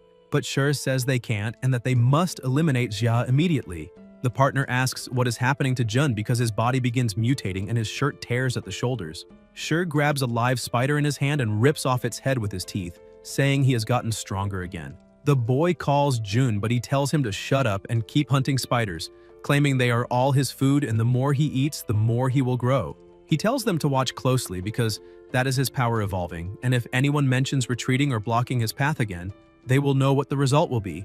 The gunman backs off, saying they will hunt more spiders for him, guaranteeing that Jun will be able to eliminate Xia. Meanwhile, the protagonist continues fighting the Spider Queen and comments that her carapace is very resistant. They exchange blows, webs are launched, and the creature tries to corner him with precise leaps. Shu observes from afar until a web wraps around him, and the spider gets excited, believing she has captured him, saying she will savor him completely. Xia asks if she really intends to lose her life by daring to get so close, and the flames intensify, rising like blazing pillars. The spider screams as the fire consumes her. Amid the flames, Jia says that heaven may have gates he won't enter, but hell has no gates and he enters anyway until the burning spider turns completely to ashes. Yan says it's strange and asks where the creature's spiritual power is. Something behind him believes the protagonist has fallen into a trap and shouts. Xia touches the energy with all his strength. The dying Spider Queen wonders how he can be so strong and says she must report it until Xia absorbs all the energy and claims to have reached the 4th stage. Yan feels something strange and says it is hot until he notices a glow at the center and says it is the red lotus flame, wondering if a spiritual beast fell there, and realizing his new abilities allow him to directly observe the sources of energy. Xia comments that this must be the meaning of the penetrating fire vision. Behind him, Bai and her sister Chang watch, and Yan wonders if that energy is theirs, and if the sister's teacher truly has an invisibility ability, until the protagonist notices something, and Shai screams holding a spider in his hand and says, he did it. Jun's body grows larger and says he is stronger now, that this is how it feels to be at the 2nd stage of energy and power, that he is full of strength, and sees that all that power has 9 stages. It is a heavenly gift, and after the 9th stage, he will become a god and he has seen and set foot on the divine path. Shi notices Xia ahead and says he has always been inferior to him in everything, and this time will be no different, and asks if now that he's at the 2nd stage, how could he face him, and tells him to kneel and lick his feet until Jun is struck in the face by a punch and thrown far away by Yan. Shi is shocked and says it cannot be. He is in the second stage and asks how he can defeat someone like himself. And the protagonist asks why he doesn't try to guess and says he will tell him that if it weren't for the money his family gave him, he wouldn't have improved so fast and he is a good brother. And Jun says that it cannot be and that he can still become stronger, and Shi keeps eating spider pieces. Xia smiles and says he has always been a cautious person and asks why he is so desperate now, and Jun asks what he is talking about. Yan replies that in the past, even knowing that mutant creature cores could increase power, he would have conducted experiments first to make sure they had no side effects, but this time, just to eliminate him, he ignored everything and swallowed those disgusting things. Shai asks about side effects and says he is making things up non-stop and that it is impossible, that he is on the divine path, an ability user, one of the chosen ones, and needs to become stronger. The protagonist asks about the divine path and says if he is serious, why doesn't he look more closely?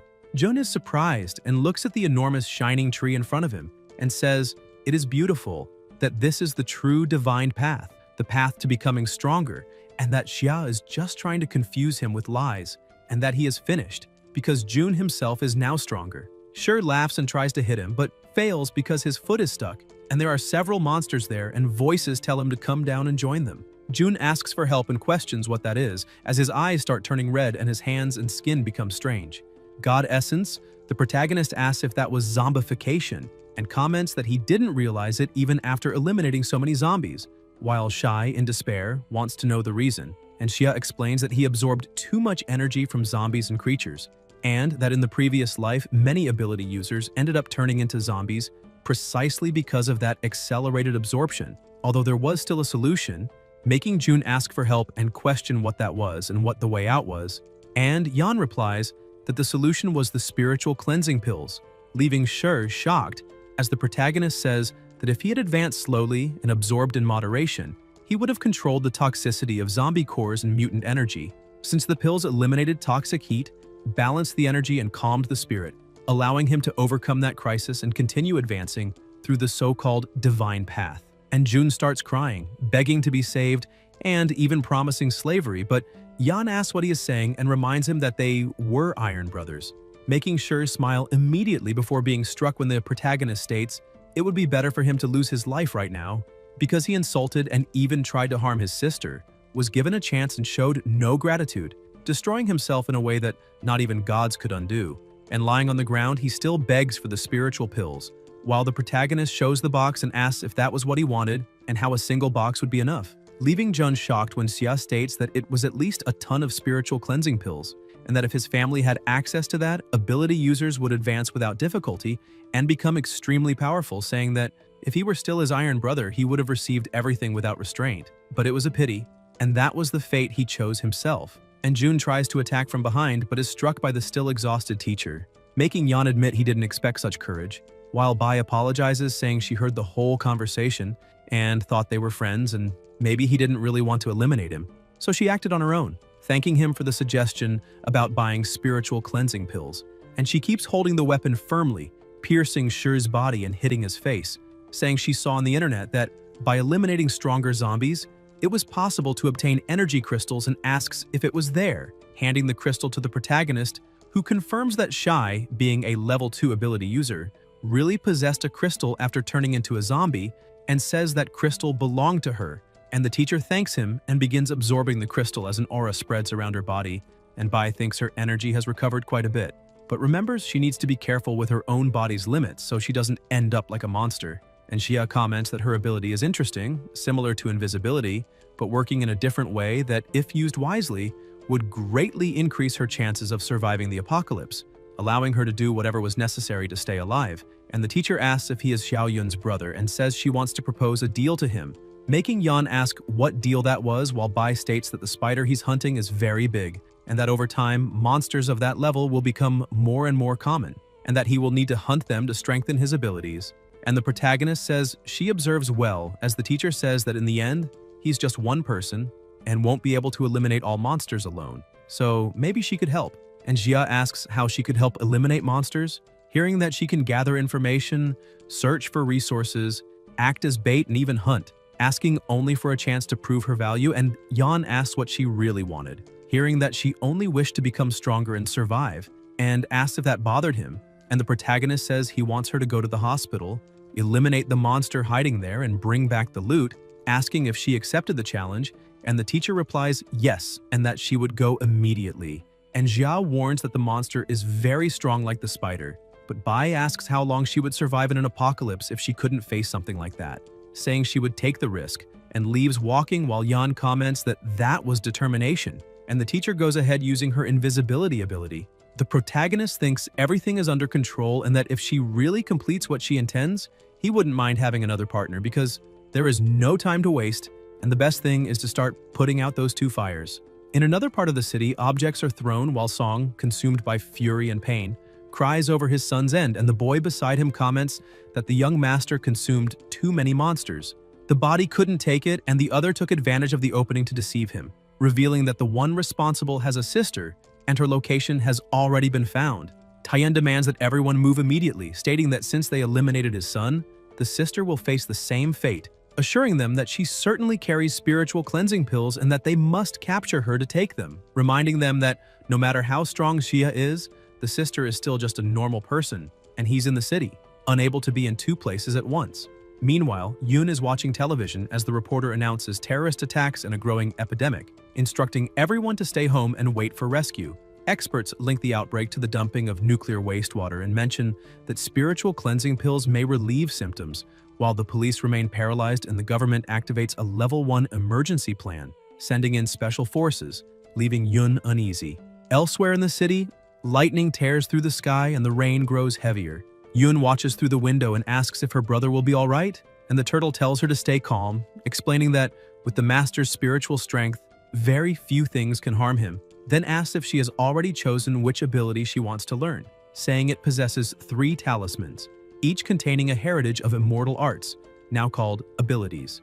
Yoon says she thought it through and chooses the Chihuang art. The turtle says that technique will help her brother even more since it is focused on healing, and praises her kind heart. A powerful energy fills the air as the turtle begins the process, telling Yoon to embrace what is incomplete within her and keep her mind calm because the knowledge will be released little by little, reminding her not to be greedy and to absorb slowly. The Chihuang talisman came from a great being who asked for it to be given to someone with affinity, which is why the turtle never learned that art itself. And it doesn't know how much Yoon will be able to absorb on her first attempt until it notices someone approaching. Outside, Song advances with his armed men, while Tien claims that with so many combatants and 3 ability users, capturing a little girl will be easy, guaranteeing that they will tear her apart to avenge his son. The guard tries to break down the door, believing she could never withstand his attack, but he is thrown back feeling sharp pain in his shoulder. Another tries next, calling the first useless. Yet as he charges in with 2 other soldiers, he too is knocked down, leaving everyone stunned, since with that kind of strength, they could shatter a 500-kilo iron door and making them question what material that door was made of. Song, impatient, pushes the others, who say they're almost getting it. Since they can't open the door, they decide to strike the windows, but their weapons hit the glass without causing any damage, raising suspicions about extremely high-resistance tempered glass. One of them says they need another strategy because the patriarch is losing patience. Another soldier suggests high-level explosives capable of opening underground vaults, warning that the building might collapse and the girl might die, and his partner replies that anyone who dares offend the Song family deserves that fate. The explosives detonate, but the door remains intact thanks to the barrier, shocking them all. They notice the protection and conclude it is an ability. At that moment, other youths approach and the blonde releases electric sparks, saying he knew they wouldn't open the door after all that time, so now they'll have to solve it themselves. The 3 charge together, causing a massive impact that shatters the barrier, and the blonde says he wants to see what's hiding inside as he breaks down the door, assuring that before his lightning projectiles, any evil spirit will be exposed. His partners watch with interest, remembering that this boy has always had a volatile temper, and after awakening his ability, he became the strongest of the group. A surge of electricity fills the air and the 2 comment that it seems the savage succeeded. They wait, but soon notice something strange and warn the patriarch to stay back with the others, as the 2 of them will enter first to check. As they proceed, they find the place completely dark. One activates thermal vision and spots something above. The archer prepares to fire, but the turtle suddenly leaps right onto his nose, leaving him confused, asking what that was and where that sea turtle came from. He wastes time trying to get rid of it, throws its small body away and asks where the person they were searching for is hiding. The turtle protests, saying it is a turtle, startling the archer as he realizes it's speaking. And the turtle indignantly replies, telling him not to compare her to that old man and not to put them on the same level. Immediately afterwards, she unleashes a burst of water that pushes everyone back, making the men question what was happening as they are thrown outside. The turtle then appears mounted on the back of the already weakened blonde and declares that by nature she is calm and peaceful and has no desire to hurt anyone. The swordsman orders them to eliminate that creature and the soldiers open fire non-stop. But the barrier activates and the turtle sends the bullets back at the shooters, warning that everyone will be spared except those who insult her by calling her a sea turtle. Those will be the ones hit. The swordsman tries to dodge, irritated, and charges at her while the archer attacks as well, causing a violent impact. The turtle struggles to maintain the barrier and the two of them smile, believing it worked and they can proceed, until they are horrified to see her growing in size and asking why they keep insisting. They freeze in shock as the barriers shatter and the fragments float around them. The ability users are terrified before the colossal size of the marine creature, who releases a blinding light accompanied by waves of water, inviting them to stay there as her guests. Panicked, they scream to run. The turtle strikes one of them with a paw while the other tries to flee, but is reached by the water. Both beg for mercy as they nearly drown. The turtle says she holds no grudge and didn't care about being called a sea turtle, but declares that harming her master is unforgivable. Horrified, the two are crushed. The turtle then says that the real culprit is among them, and looking around, wonders if the infiltrator has already entered. Meanwhile, Yoon watches through the window as Song approaches from behind, holding a gun and smiling sinisterly as he says he only had one son and her brother dared to eliminate him. Tian fires, declaring that she will pay with her life, but the bullet falls to the ground, stopped by the protection around the girl. Song notices the barrier, and outside, the turtle states that the master entrusted that mission to her and asks how she could leave the girl in danger, saying that with the arrival of the apocalypse, Yoon must also face trials and grow, using that man as a whetstone since time is limited. Tien keeps firing non-stop and asks why she still hasn't lost her life, while the bullets only hit the barrier and Yoon remains frightened. Song insults her, saying that she is nothing but a commoner who deserves to be trampled by the wealthy, used and exploited to generate profit and then give plasma and descendants, destined to be enslaved generation after generation, and questions why she dares resist and is still alive. Tien stops shooting when Yoon, eyes wide, tells them not to come closer. Song approaches holding a dagger and starts striking the barrier, wanting to see how much it can withstand and how many cuts it can take. Tien opens a crack and says he's about to break everything, and once he repeatedly stabs her until she's gone, he'll send the photo of her corpse to her brother, ensuring she suffers more than they do and learns what happens when you anger those two, promising that her brother will soon join her. The noise intensifies as Song asks what happened, and if she is frozen in fear, saying everything is fine. Yoon stands up saying she can't lose her life, and Tien asks since when that depends on her. She insists that if she dies, her brother will be sad, so she needs to eliminate him first and asks to be allowed to stab him as well. Tien mocks her, saying she has never even killed a chicken and thinks she is capable of taking someone's life. Song steps forward again saying he is right there and asks why she doesn't try to eliminate him. At that moment, the barrier starts to crack and the turtle outside, looking at the moon, notices the protection breaking until it finally shatters completely. Yoon says it's all right now and that he can lose his life in peace. She activates her technique stating that Chi Huang is not only meant to save lives because someone who tries to harm her brother does not deserve forgiveness. She launches the attack and Tien, terrified, wonders if he is really going to die, lamenting that he has yet to avenge his son, whose corpse hasn't even cooled, and realizes his family is destroyed. He thinks that as head of the Song family, he led everyone to ruin and failed his ancestors in disgrace, fueling hatred toward the girl, her brother, and everything around him. In desperation, he cuts his own neck and declares that with his plasma and the Song family's fortune, he curses her brother and all of his. Plasma spurts from Song's body and the surrounding energy turns terrifying.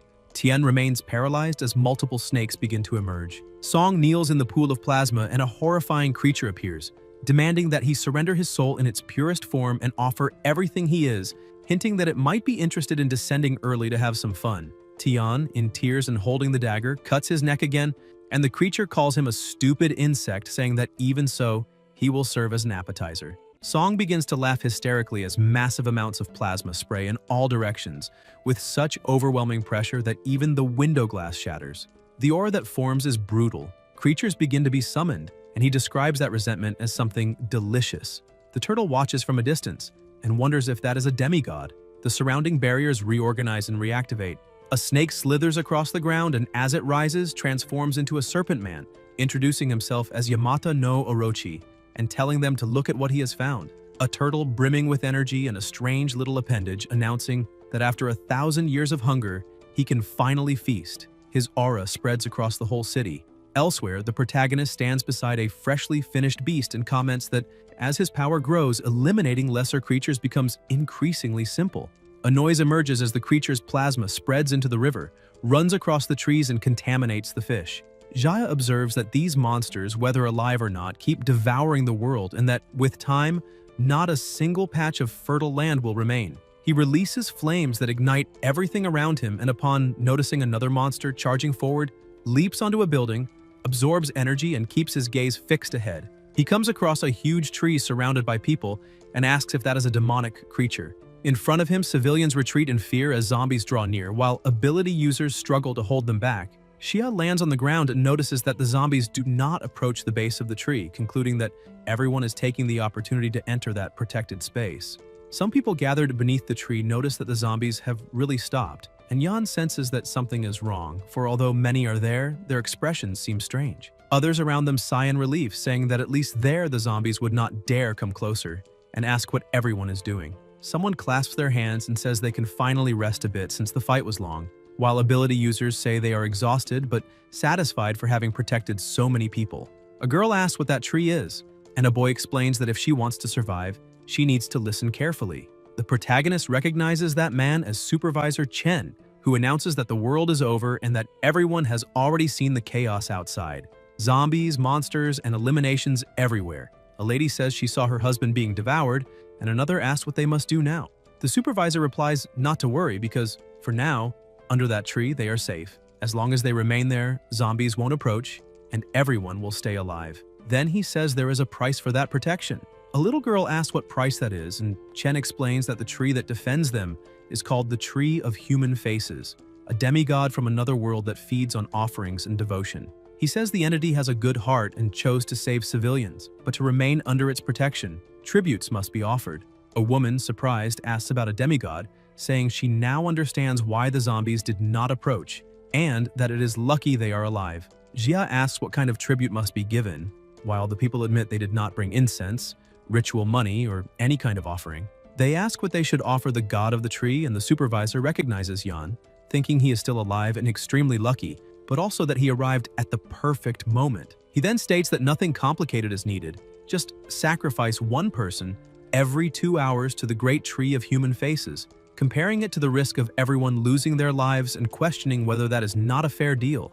Everyone stares in horror upon hearing the word sacrifice and wonders if the tree devours people. Chen replies that he does not know whether the tree eats humans or not, but he is certain that the zombies outside are just waiting for their banquet. He then asks them to listen until the end, explaining that the Tree of Human Faces is merciful and would never eat anyone, and that those present must only bring their blessings. A frightened woman asks what he means by blessings. The supervisor then speaks about the future of the world, monsters roaming uncontrolled, human civilization collapsing, scarce resources, and reminds them that this is only the beginning of the apocalypse, because the chaos has barely begun and no one there has yet experienced the true hunger. In a few days, he says, they will be without water, without food, and surrounded by endless hordes of zombies, asking what they will do when that happens. He adds that dying of hunger or thirst will be everyone's inevitable fate, but now the great tree of human faces has extended its protection and is offering an exchange, homage for food. At that moment, he reveals ginseng fruits. Everyone pays attention as the supervisor states that for each person sacrificed, the tree grants 3 fruits, and that a single fruit is enough for someone to survive for an entire week. He also states that whoever eats one of those fruits gains extra abilities, mentioning that after eating one himself, he managed to establish a bond with the sacred tree and became its representative. He then argues that with just one sacrifice, 3 people can live and even gain supernatural powers in this cruel, ruined world, asking if there is any god more compassionate than the Tree of Human Faces, and if this is not clearly a blessing. The people respond that yes, it is a blessing. A man kneels, begging for a fruit and saying he will do anything. Soon, a lady steps forward, demanding they give it to her. Next, several start shouting for the fruit. A woman asks who will be sacrificed. Chen replies that those who fought the zombies cannot be chosen. One of them adds that they will obviously start with the newcomers. A little boy protests, asking why not start with the eldest. The crowd begins arguing to decide who should go first. The supervisor orders them to calm down and listen, declaring that since the blessing comes from the sacred tree, the first sacrifice must be of sinners, for that would be the fairest way. He explains that he himself will decide who is guilty, carefully evaluating everything. One of the men agrees immediately, saying that sinners must be sacrificed. Another woman also agrees, stating they will follow everything the supervisor says and that if he declares someone guilty, then that person will be guilty. At that moment, the protagonist raises his hand and questions how the 3 fruits will be divided after the sacrifice. The people pause and realize they hadn't considered that, since only 3 fruits would be distributed among the 30 or 40 people gathered under the tree. He asks how everyone can be sure they will receive one, and what the criteria for division will be. Chen replies that obviously those who contribute the most will have priority. Xi then asks how he measures those contributions and mocks him, asking if the supervisor intends to create a KPI chart where giving massages to a superior is worth 1 point, blindly obeying is worth 2, and anyone who challenges him is expelled from protection. Chen becomes furious and asks what he just said, claiming that every word he speaks carries the will of the sacred tree, and that Yan dared contradict him. One of the boys orders him to show respect, demanding to know how he dares defy the representative of the tree. Yan throws the question back, asking who would dare contradict him, recalling how the supervisor exploited workers like pack animals, cut bonuses for any excuse, stole credit for achievements, and blamed others for mistakes, and now stands there serving a monster and turning human lives into KPI scores, asking if he feels no shame. Chen explodes, saying he still has the nerve to speak like that and asking if he knows how many problems he caused by missing work for a few days, adding that he only asked him to work 18 hours of overtime, and even so he dared complain. He declares he wanted to fire him long ago and orders everyone to capture him to sacrifice him to the tree of human faces. The crowd agrees immediately, claiming he is offending the sacred tree and that if they let him live, they will all be doomed. Without the ginseng fruit, they will not survive, and ask if he still hasn't understood that. The protagonist asks about the fruit, tells them all to open their eyes, and questions whether they truly believe that is a ginseng fruit. He explains it is a demonic fruit created with the plasma, flesh, and soul of the sacrificed people, and that whoever eats it will not be fed, but turned into a puppet of the tree, becoming half human, half monster, just like the zombies. The people react, saying that is impossible, that the fruit is clearly sacred, asking what he is talking about. Xie then asks what is wrong with the supervisor's right hand and challenges him to show it to everyone. When Chen reveals the deformed hand, the people are shocked and ask whether eating that fruit truly turns them into monsters controlled by the tree. Chen replies that even if that is true, they will still be alive, and that in the middle of the apocalypse, staying alive is all that matters, besides having the protection of the sacred tree. His hand has already become a tree hand. Then Chen orders them to eliminate Yan, saying that zombies have already surrounded the area. No one can escape, and if they do not obey, everyone will die. He promises that whoever eliminates him will receive a ginseng fruit. The people quickly move to attack the protagonist, while the supervisor says that he should feel honored for having been exploited at the company, because people like him deserve to be crushed by their superiors. Now he will become their dog. The protagonist declares that his journey has come to an end and unleashes intense flames against Chen, burning him alive. The supervisor screams that it's impossible until he is fully finished and hurled toward the tree. The tree smiles as the protagonist stands before it, facing it directly. A light appears in the tree's eyes and a voice calls Xia's name. It is a newly summoned flower, saying he cannot eliminate it. The protagonist is surprised, and Chen, now with a monstrous appearance, declares that he already said he was the representative of the tree of human faces, that both coexist and that he can live forever, while the protagonist is nothing but fertilizer. He charges forward again, but Xia unleashes flames, saying that in dry weather, fire makes him even more disgusting than the other monsters. The tree comments that humans are delicious. It begins pulling everyone in, and people ask why they angered the tree, saying all they had to do was sacrifice one person and eat the ginseng fruit. Yan watches everything coldly as the tree drags them and devours them, describing them as delicious. 3 girls still alive state that the tree is clearly a monster and ask why no one dares insult the older brother. An injured woman says that even if it is a monster, resisting is pointless because no one can escape. The tree keeps repeating that they are delicious. The protagonist releases flames toward the tree to protect the survivors, breaking and burning branches. The woman, in agony, begs for help, asks him to cut the roots wrapped around her body, and demands that if he is so strong, why doesn't he save them? She tells him to move forward. She is taken by the tree and repeats that no one can escape, that only sacrifice allows survival, and that only the tree of human faces grants life, insisting that all must be finished along with it. Xia charges toward the zombies, burning them with his flames and knocking many down with a single strike. He summons his weapon, faces the creatures, and orders the survivors to run.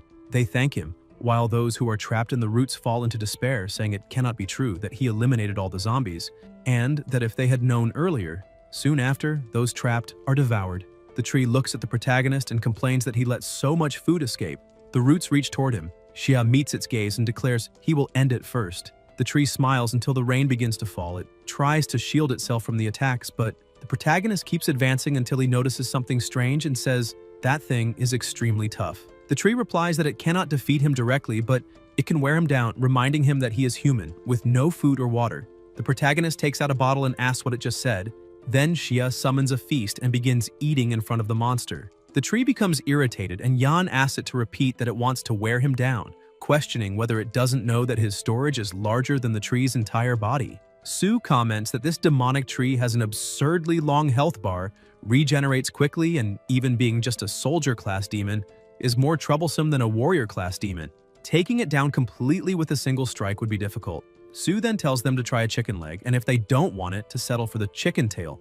The bear asks what the taste of that black tail is, and the protagonist declares that whoever figures out how to defeat the tree gets all the food on the table. DG says he will check and asks if the protagonist knows that lightning can bring down a tree, saying that if the Master of Thunder, Genzi, were willing to help, a simple tree like that would vanish in an instant. The bird responds by asking if they really want its help and tells them to forget it. A light emerges. It is the turtle, warning that the protagonist's sister is in danger. Jia widens his eyes upon sensing the dreadful pressure and claims that a demigod is approaching her. The turtle explains that Yamata no Orochi was summoned with malice and has already appeared near the girl, saying she fears for her because it is not a mere apparition. It is in a critical state and may arrive at any moment. Su, frightened, lets her chair fall to the ground. The bird insists that no matter what the protagonist says, it will never help him. Jia then opens its cell, saying there is no time for negotiations, reminding it that as lord of the great mortal prison, he governs that place, possesses summoning power, and, regarding the prisoners, also holds the right of execution. He approaches.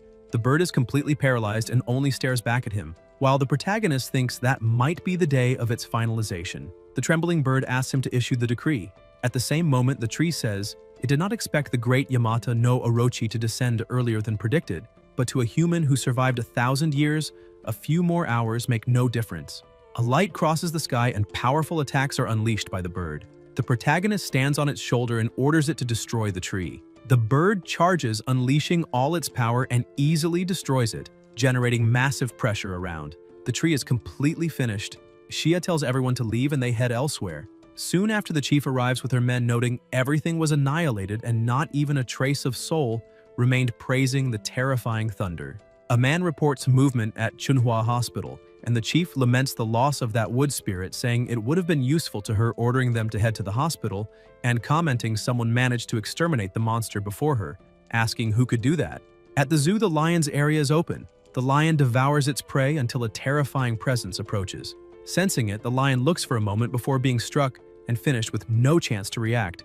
Plasma spreads as snakes advance everywhere, eliminating everything in heavy rain, slithering across the plasma while the creature watches smiling. The snakes surround the turtle's barrier. One flicks its tongue approaching, but its head is ripped off instantly. Others try again while the exhausted turtle forces her energy to protect. The creature comments it is strange someone so hard to defeat still exists in the underworld, and that if the turtle used water and clouds and abandoned her shell, she might escape alive. But now that she shrank into that corner, she is an easy target. The turtle replies she cannot afford to look incompetent, fearing the master will blame and punish her. The creature explains the underworld was sealed for 1,000 years, spiritual energy severed, cultivation impossible. Gods and great monsters beyond ordinary level were eliminated long ago by the 5 paths of the gods, asking how strong her master can be. The turtle answers she heard Yamata no Orochi was a servant of Susanoo. The creature asks what difference that makes, and the turtle claims Susanoo before her master would only be fit to carry his shoes. The attacks continue hard, causing huge impacts as the turtle uses all she has, coughing plasma from effort. Yoon stays hidden and the turtle says it must be him. A divine command must reach Susanoo, so he personally intervenes, asking if the land of Yangxia is truly that important to them. The creature comments it is no surprise since all gods of the five paths are so terrified they cannot sleep, and tells the Serpent Lord not to underestimate her master. The turtle unleashes waves of water and raises overwhelming energy. The Serpent Lord is surprised as an explosion consumes the area. Yoon covers her head and sees a huge mouth about to hit her, but the wounded turtle shields her, saying that finally, until a light appears and the Serpent Lord reappears. The turtle asks if that is all he has. The Serpent Lord asks how they dare harm him. The turtle, gasping, asks about the 7 heads and whether 7 lives remain, lamenting that even with her final soul-consuming attack, she couldn't sever more heads. The Serpent Lord charges, asking if the turtle still has strength to stop him, and the turtle replies, of course. She looks at the bird approaching and comments she has no energy left, but reinforcements have arrived. An attack strikes the snakes, launching the Serpent Lord far. He asks how that is possible and if the newcomer is the high-ranking general. The bird stares and asks if he is the worm from Japan, declaring herself reincarnation of the celestial Thunderstar disciple of Yu's 3rd generation, and that on that day, with Thunder's power, she will burn evil and purify the master himself, allowing him to be finished. The Serpent Lord begs to wait, but the bird without hesitation smites him with overwhelming power, calling him foreign god, trash, saying that's all he is. The protagonist warns there is still life below and heat is rising. He praises the turtle and tells her to enter the tower to recover. The turtle says Yamata no Orochi has 8 heads and 8 lives, doesn't fall easily, and no one can lower their guard. They watch as power releases, forming a vortex until a presence with red eyes appears and more snakes emerge. The bird retreats quickly but sees a huge mouth behind and angrily asks if he intends to devour her, declaring he is unworthy and unleashes power. The serpent opens its mouth and expels something toward the bird, who asks what that smoke is and if it is poison. She backs away, trying to escape, and asks the master what to do, but before he answers, the Serpent Lord laughs, mocking that he is called Master, despite being just an inferior human who learned a few superficial cultivation techniques and still dares compare himself to Susanoo, who once defeated him, calling it ridiculous. Jia states that he doesn't seem convinced and asks if he wants to make a bet. The Serpent Lord demands how he dares to suggest that and if he is worthy of betting with him. The protagonist replies that if he and his comrades manage to defeat the Serpent Lord, then he will do the same he does with Susanoo. He will recognize Yan as his master and asks what he thinks. The Serpent Lord starts laughing, asking if a mere human from Yangxia with nothing extraordinary truly believes he can subjugate him, the great Yamata no Orochi, and if he understands how absurd that sounds, saying he has angered him and will now make him experience the worst pain in this world, though he will not allow him to die. The protagonist smiles and says that since he didn't refuse the bet, it will be taken as a yes. The Serpent Lord says he wants to see how that bird of general rank, who cannot even face him properly, plans to defeat him, and that no one will escape. Jia comments that snakes possess intelligence, explaining that the enemy is split into 5, that 4 heads surround him above as a distraction, and that the largest is hidden, preparing the strongest attack, ordering him to stop hiding because the tail betrays him. The Serpent Lord asks how that is possible and if the protagonist is trying to deceive him. Yan asks who is deceiving whom and tells him not to look behind since another of his comrades is right there. The Serpent Lord says this is absurd and that for a moment he nearly believed it, saying that gods and high-ranking demons were eliminated 1,000 years ago and that the bird is only there by coincidence. He claims that even Susanoo cannot pierce his poisonous mist and asks how a mere human could see his position, saying it must be coincidence, and calling humans despicable for trying mental tricks, declaring that very well, he will send the protagonist to the other world immediately. The bear pats the serpent's head and comments that his body is not in prime condition, asking the warden if he could give him a bit of it since snake bile is an excellent tonic. Elsewhere, people run from zombies. A child's hand begins to change and she asks her mother what is happening to her body. The woman replies that the rain is poisonous, but everything will be fine, and that she is there with her daughter, begging the gods of heaven and the ancestors for help, until everyone stops.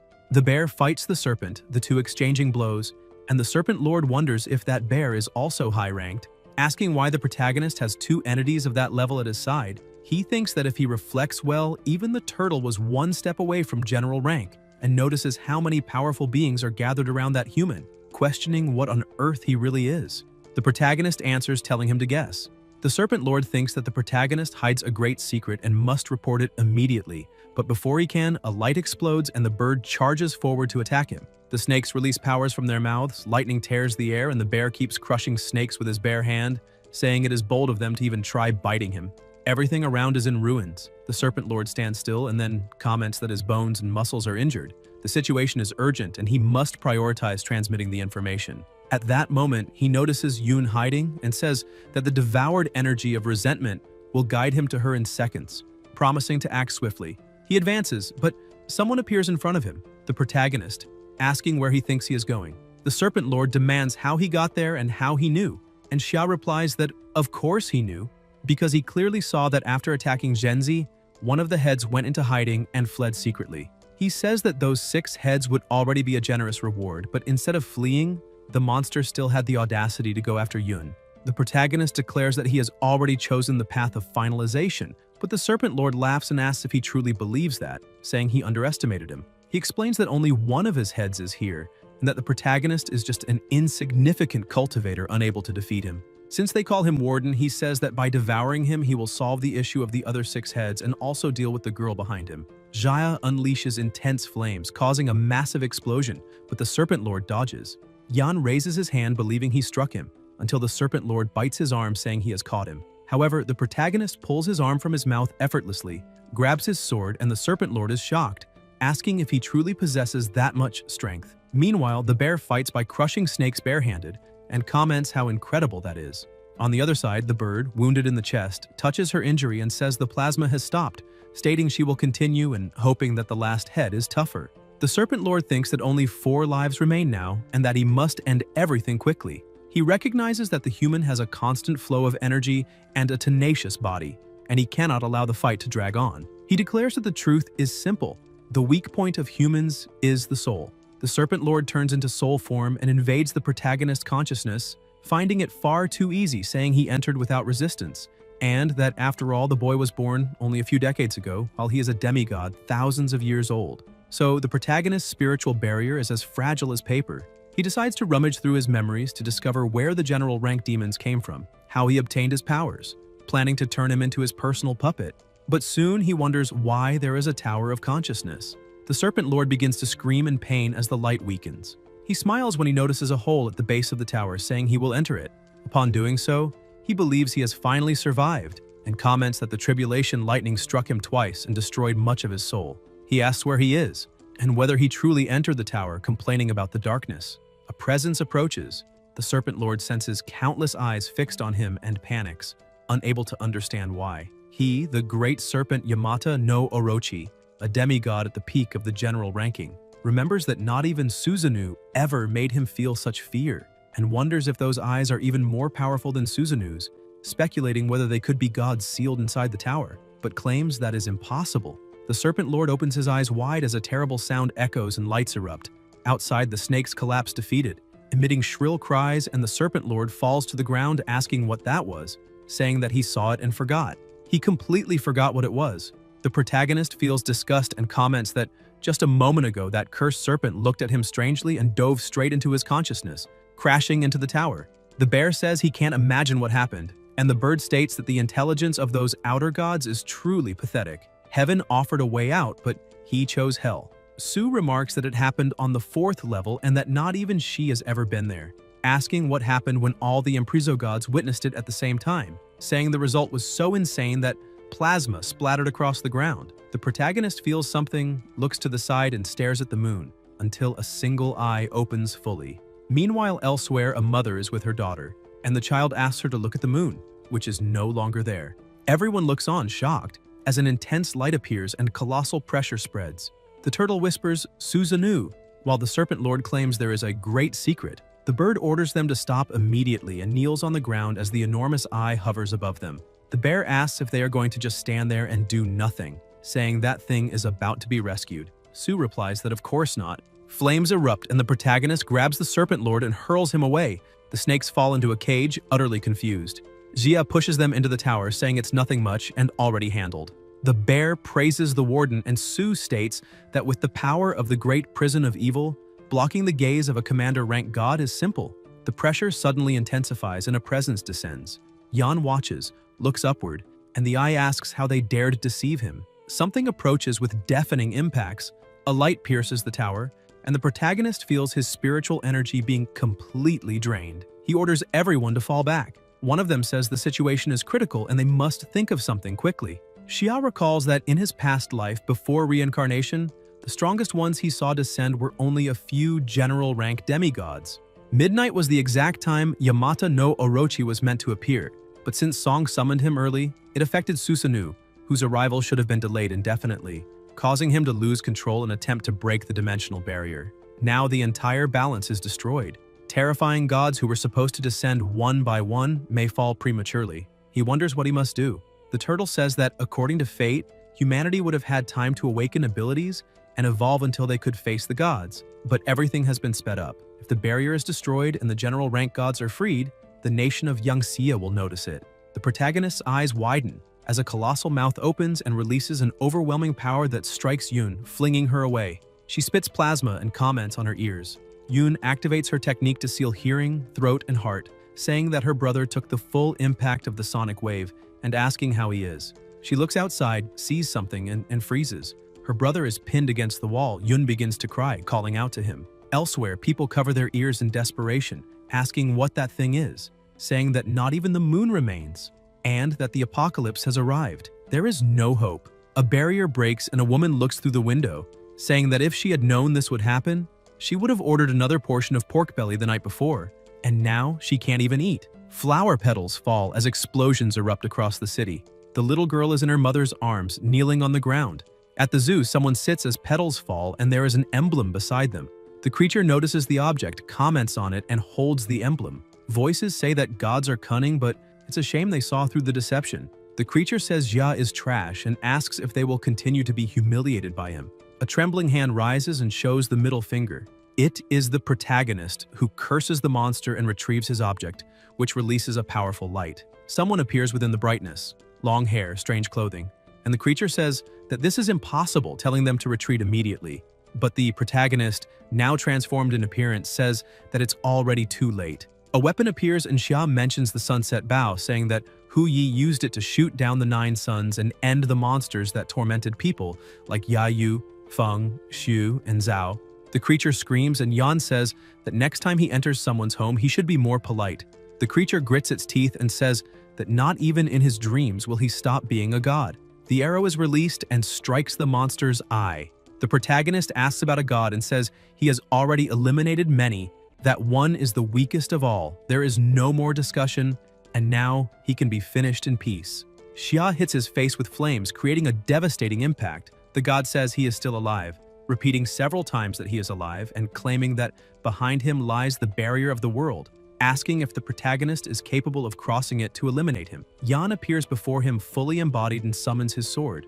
The god feels the pressure and asks if that is the Hyoshin's sword, saying that then he is the human emperor of Yangxia, the one who tens of millions of years ago led the gods of Yangxia in a bloody war against them, the gods of the 5 paths. In the end, they completely sealed him in the outer realm of the 9 heavens and raised the barrier to protect all living beings of the world, warning that on the day the barrier breaks, his moment of finalization would also come. The protagonist raises the sword and swings it, finishing the god once and for all. An explosion spreads, the smoke clears, and people stare in disbelief as it begins to rain. Only then do they realize the rain is blue plasma and ask if that enormous god truly lost his life. Everyone looks at the sky, frightened. Elsewhere, a woman regains consciousness on the ground and searches for her daughter, who is no longer there. The child stands before several zombies, drinking the blue plasma. The mother asks if it is her, and the girl replies that she is fine, telling them to leave that to her, saying she is hungry. Her appearance becomes frightening as she begins devouring the zombies without hesitation. On the other side, a blonde young man fights the creatures and asks why his ability has become so much stronger, saying his wounds healed completely and that it even feels like the heavens are helping him. He charges forward excitedly, saying that when he, Hao Ge, ruled the city of Kowloon, zombies this small didn't even exist, so they can all come at once. A voice says that this is a miracle. They look up to the sky and comment that it is split. The protagonist, flying, says he didn't expect to open such a huge hole, but that it's fine, and tells the gods of the 5 paths to listen. He doesn't care what they do elsewhere, but it was he who built the world barrier on the land of Yangxia with great effort, so they must not dare continue to destroy it aggressively and must wait patiently for it to fade away on its own, and whoever disobeys, it will be annihilated immediately. And comments that if there are small demons capable of crossing the barrier without damaging it, they are welcome as guests and may enter whenever they wish, saying it is even better that way. A blinding light covers everything. The warrior says they really destroyed it all and that it is a nuisance. Around Yan, the energy expands and the sky begins to close as the pressure lessens. The warrior watches, saying there are not enough celestial repair stones, staring at the sky disappearing along with that strange light and commenting that the dawn remains so beautiful, he will never tire of looking at the human world. In the beast realm, inside the pavilion, he states that he fulfilled the agreement and cut off Susanu's head, but admits he spent far more energy than expected and fears that those enraged evil gods might come and destroy that fragile protection, because if they attack in full force, everything there would be wiped out. The protagonist approaches, saying that cowardice before overwhelming power is part of human nature, so he imagines deities are not so different. And with that display, gods of commander rank or above would not dare peak for a while, since they have Susanu as an example, and the stronger they are, the more they cling to life. The warrior says that is what they call killing the rooster to scare the monkey, comments that he is interesting and recalls that in the moment of desperation when he took over his body, instead of feeling fear, he started giving orders, asking how he was so sure he would be helped. Xia answers that in the great mortal prison there are demonic creatures and sealed gods, that on the first floor he saw general-level monsters and that the tower has 5 floors, so there should be even more powerful gods guarding everything, and that he does not understand why they cannot be freed. But he gambled on the idea that inside, there is a force capable of suppressing them all and that Susanu would never dominate that place. The warrior laughs, saying he was right, that they would never let that prison fall into the hands of those wretches, and that if he had more than that soul fragment, he would break the world barrier and exterminate them, making everyone beg. He admits having many doubts, calls those broken memories fragmented remnants, and asks for them to be analyzed when there is time, because his soul has already been completely erased, and from then on, everything would depend on Yan. They stare at each other, shake hands, and the warrior begins to fade until vanishing completely, while the protagonist watches before collapsing unconscious. Yun runs to him and the emblem falls beside him, releasing smoke. In the chaos outside, a voice states that Susanu is truly finished, says that 3,000 years have passed, yet Jiayan is still easily controlled, and that they could not even seal him beyond the world barrier, calling it humiliation, and saying they must advance together to devour the prey. The Yangxia barrier is about to collapse and he will not endure much longer, and they admit the price to surround and destroy him is high, so it would be better to descend their domains, rule the masses, and absorb power. They say Yangxia is protecting the territory and cannot reach their domains, so the stronger human power is within its own territory, the wider the barrier's coverage, and they ordered the expansion of the domain, declaring that Yangxia's lands will be divided among them. Lights appear and violent pressures spread along with flames. A reporter states in the news that an enormous number of humans turned into monsters and an apocalypse began, with hordes of zombies attacking and killing about 10 million people in 2 days in Los Angeles. Monsters appeared in North Africa, and faith became the last resort as people begged the gods to save the world. The Saudi region became a sea of fire. Nations lost communication, and the kingdom became isolated. In Emerald City, a rain of divine plasma turned many humans into ability users, creating several factions, including the Jackal Gang, led by Chen Gu, and known for its brutality as it sweeps through the city hunting anyone who refuses to join them. Elsewhere, 2 people face a group of young men, strike first and launch some away, and the blonde one jumps, saying they are the ones who will lose their lives. The boy with the monstrous hand advances, attacking, while the girl, injured on the ground, watches the enemy take her bag and ask if they really think they can escape the clutches of Chief Go. The boy approaches, saying that the East District has been cleared and almost all humans have been massacred, asking if the plan is to let the strong team develop while eliminating Wan Hao's team in the West. The chief replies that Wan Hao is nothing but a brute, and that by gathering ability users and supplies for themselves, they can simply relax and reap the benefits. The boys agree, saying they are right because those people have what they value most, the important resources, the Benkong pills, asking when the boss will distribute the medicine, and claiming that with that miraculous drug, humanity can search for critical resources without fearing infections and mutations. The boss laughs, saying that whoever has the Shangxing pills has a future and does not need to worry as long as they obey him, and that there will be no restrictions for the last powerful ability users of Emerald, something the entire kingdom should understand. They agree, saying they work to the end for him and that he is incredible, and one of the boys says he found a small fortress in the suburbs. The bald man comments that by eliminating people and looting supplies, he may be bothering the boss with trivial details, but the boy assures him that no one who enters that place comes back. The group rides motorcycles to the location and stops in front of the building. The boss asks if that is the place, and the boy confirms, saying the house is strange, almost as if it devours people since no one who entered ever left, and he can still hear screams coming from inside, something terrifying. The boss asks if, in the middle of a zombie apocalypse, he still wants to enter a haunted place, reinforcing who he is and giving them 5 minutes to gather all supplies. If they want to join the gang, their past can be left behind, but if they fail to seize the opportunity, he will not be responsible for what comes next. Inside the house, Yoon notices many are arriving, and Bai says a fight is inevitable, both looking at the protagonist unconscious on the bed and wondering when he will wake up. The teacher orders them to stay there, guarding to avoid surprise attacks, and says she will go down to fight.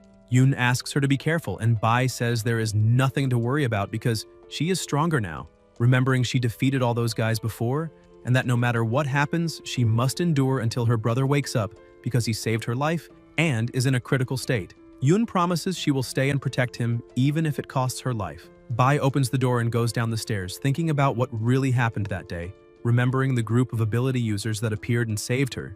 Then the heavy rain fell and her ability evolved to the second level, allowing her, with her vanishing technique, to eliminate a monster and steal its essential soul. When Xia impacted the ground with his essence, a mysterious vibration spread everywhere, and feeling that, she immediately returned to find him, and since then remained by his side, protecting Yan and his sister. In this apocalypse, where everyone only thinks about surviving, the only ones she can trust are the two of them, and she will not let anyone harm them. Outside, the boss comments she chose the hardest path and orders his men to surround the place, announcing they will tear the house down. Bai grips a staff and watches as the men advance. One of them uses his ability inside the house but finds no one until he is struck and falls to the ground. Others keep advancing while the teacher uses her invisibility. The men retreat upon seeing their partner on the floor, and the bald man warns them to be careful because someone is launching surprise attacks. The man beside him, irritated, says there are many of them and asks why they should be afraid, ordering the attacker to appear and threatening to kill and devour her until Bai strikes him directly in the neck. Everyone is shocked to see she is a woman. They try to attack her, but the teacher vanishes again with her power, confusing them, and the bald man says he will handle it personally. He lights a cigarette and releases thick smoke, explaining that the poisonous vapor is designed especially for women, and as soon as they inhale it, they will be immediately paralyzed. After inhaling the smoke, the men say the woman must be finished and order them to find her quickly.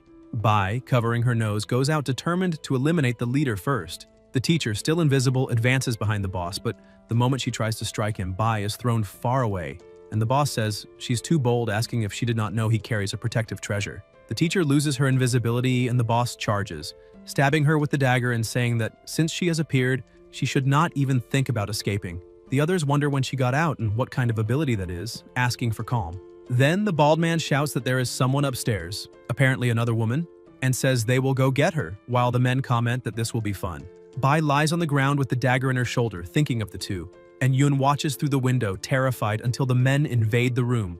Yoon orders them to stay away. The bald man says she is cute, and Yoon trembles, completely frightened. A red-haired man appears behind her with a weapon, saying he cannot wait, and they all notice someone lying on the bed, commenting that he looks almost finished, probably useless. Yoon insists they must not come any closer and must not dare harm her brother. The bald man laughs, telling her not to worry because they will not hurt the brother. They will hurt her right in front of him. Outside, Bai activates her invisibility, calling the leader a bastard, but the boss pushes the dagger even deeper into her shoulder and says that since she is trying to use her ability, he will keep her in that state so she cannot accumulate mental energy. He says that is the proper way to deal with stealthy thieves like her who come and vanish without a trace. He comments that the man in the bed wants to protect her, and says that afterwards he will have someone cut off each of his limbs, turning him into a human stump to feed dogs. Even so, he praises her ability and offers her a chance. If she joins him, he will leave her alone. He begins a countdown for her to decide. Meanwhile, Yoon is surrounded by men licking their lips as they stare at her. The protagonist remains motionless on the bed until an energy moves toward him and enters the beast prison, making Xia glow. Su says it is truly him and that this would explain everything, thinking they are trapped there because of him. A voice promises revenge, and Daji comments that many great demons committed grave crimes, but others were thrown into the suppressing tower for minor offenses, and asks how they could accept such fate. She says that now that Yang Xia has appeared and the external gods are approaching, even a fool understands what is happening. The suppressing tower is the seed left by Yang Xia and the ancient gods of the 9 provinces to confront the external gods, a secret weapon prepared tens of millions of years ago. and the great demons and sinful gods are the backup plan kept hidden. The pressure increases around them, and the turtle asks if everything is going to collapse, saying not everyone can accept the truth because the divine plan used myriad demons as sacrifice, and it will only get worse. The energies intensify, and Sue asks if the master of the prison will not wake up yet. A voice continues the countdown, and Daji asks if they heard that, stating something outside has gone wrong. Everyone is suppressed by an enormous power, and they cannot leave the tower to face the enemy, asking not to blame them when the moment comes. Lights and violent powers appear along with enraged beasts. The light around the protagonist weakens as the countdown reaches 2. Then Xia awakens and moves forward as the count reaches 1. The boss orders them to capture him, and the men attack Yan and Yun together until an explosion erupts, causing a massive impact. The protagonist jumps onto the roof of the house engulfed in flames, and the boss asks what is happening. Bai smiles, saying he finally woke up.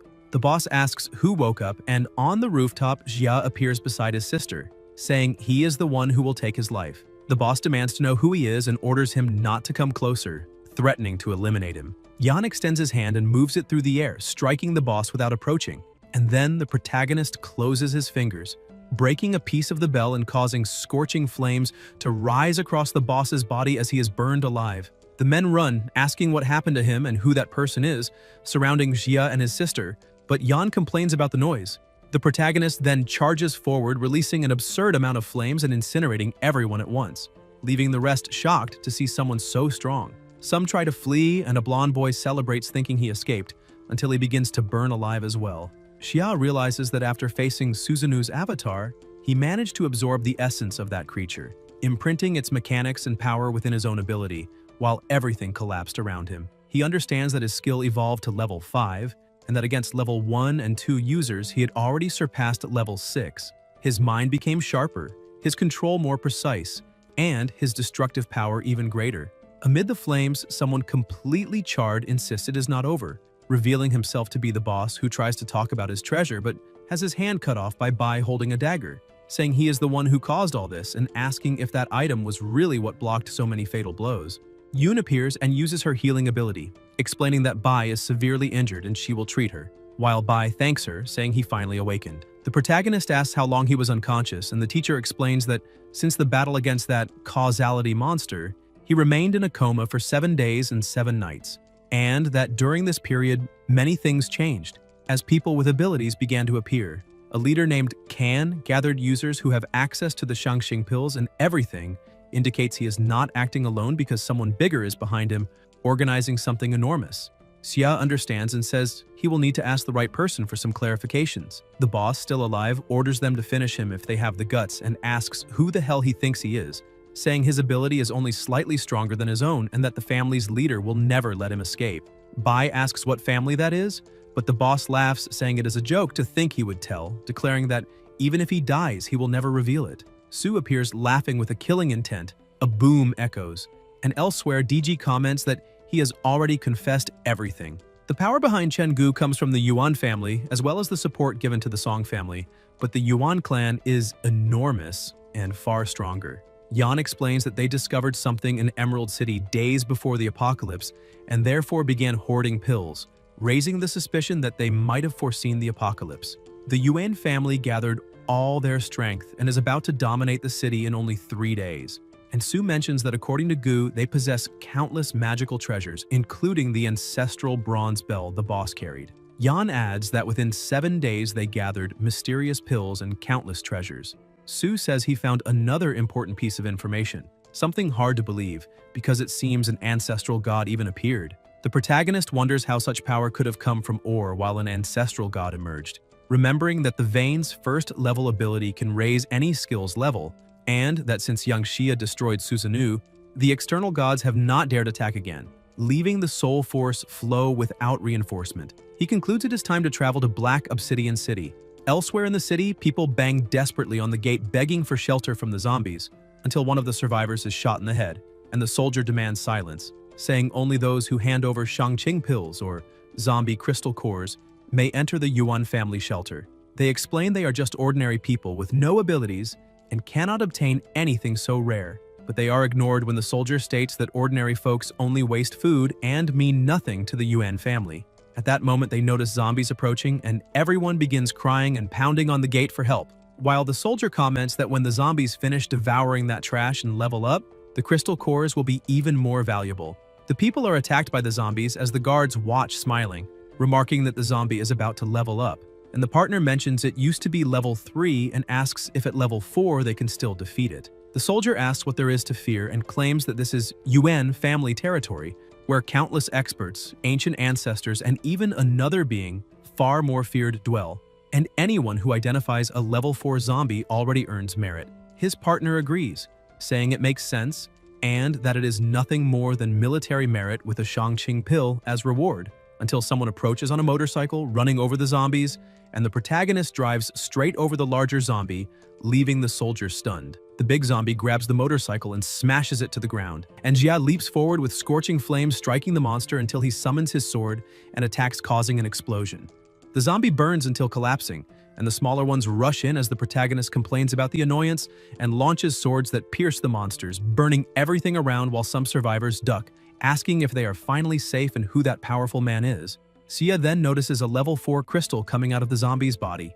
At that moment, a group approaches saying it is not bad at all and asking if he is the new team member, commenting that taking down a level 4 zombie alone is not something anyone can do, and that they will praise his performance since he hit the monster exactly when it leveled up, making the hunt very profitable.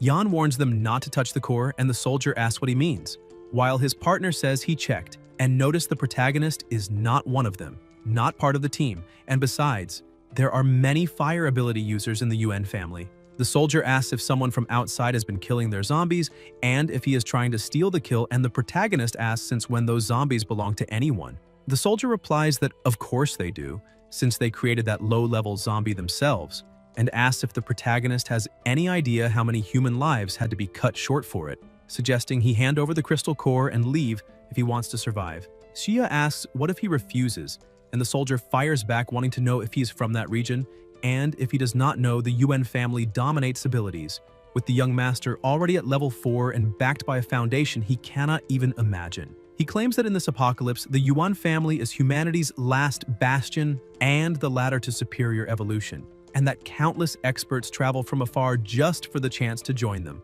So if the protagonist insists, he will die right there. Yan grabs him by the neck and asks if that is really so, saying he would love to find out and that if he killed him right in front of the Yuan family's gates, he wanted to see whether anyone would come save him. The soldier tries to deny it as the others begin shooting and order Yan to let him go. The flames intensify while the protagonist squeezes with overwhelming force, and the soldiers comment that the fire is so powerful the captain cannot withstand it, saying it burns even the consciousness and absorbs every attack.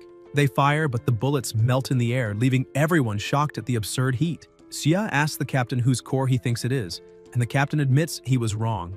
A female voice appears saying crystal cores or Shangqing pills have always belonged to the strongest and asks whether she is wrong, and the soldiers recognize her as the third miss, begging her to save the captain, claiming that domineering outsider is stealing treasures in the heart of Yuan territory. One of them is struck by a whip as she calls them all trash, saying many of them cannot even defeat an outsider, and that the Yuan family wastes food feeding those dogs. The soldiers admit they did not expect the protagonist to be so strong, while the third miss observes the intense flames, praises his handsome face and says his eyes are cold and his style is bold.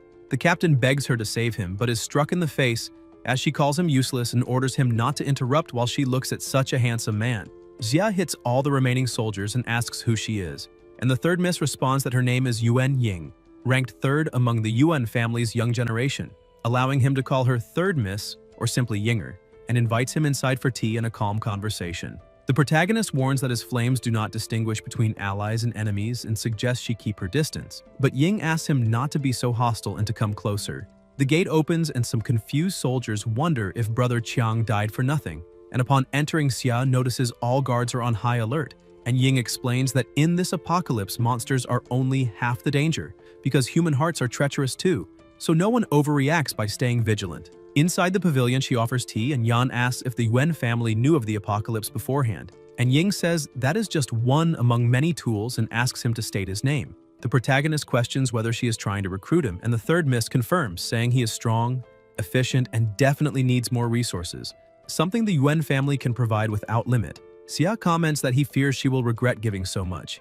and Ying replies that the Yuan family's resources are far too deep for regret and that those Shangqing pills are something she distributes without thinking. Yan mentally recalls what he stores, while Ying continues saying they also offer crystal cores according to each ability user's merit and that he could be classified as level 4. If he joins them, he can become a captain immediately and command 5 level 3 ability users under him. The protagonist thinks about his own beasts, and Ying emphasizes that the most important thing is the abundance of food and water, and that by joining the Yuan family he could even eat instant noodles and drink clean water every day. Xia imagines millions in supplies, cattle, and land, while Ying assures that as long as he agrees to accumulate contributions, he will have infinite resources, clothing, level-ups, and even her company at his side, and asks how happy that would make him. Yan tries to answer, but Ying draws her whip and warns that if he's thinking of refusing her, she will turn him into a specimen and keep him in her closet, promising to make good use of his body because she likes him,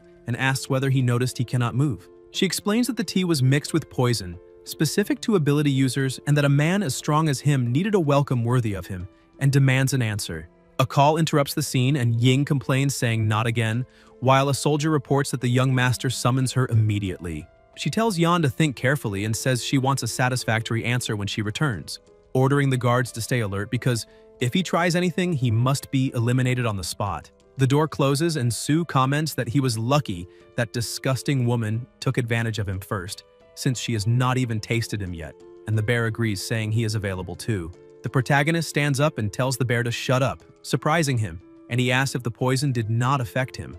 DG strikes the bear, calling him an idiot, and says the master of the prison would never have drunk that tea, and the bear tastes it and feels the strong venom, as Sue thinks he is a hopeless case. Inside the prison, Jia asks about his sister's situation, and the turtle assures him that with her the girl is completely safe and is now working with the teacher on something special, promising a great surprise when he returns to Emerald City. Yan comments that the girl is starting to form ideas of her own, and the snake says it is hungry while the turtle claims it is not, and thanks the master for granting her soul, explaining she is refining her own living soul and that when the time comes, by joining turtle and snake into one body, she will form a Xuanwu and ascend to martial rank, and the protagonist considers this excellent.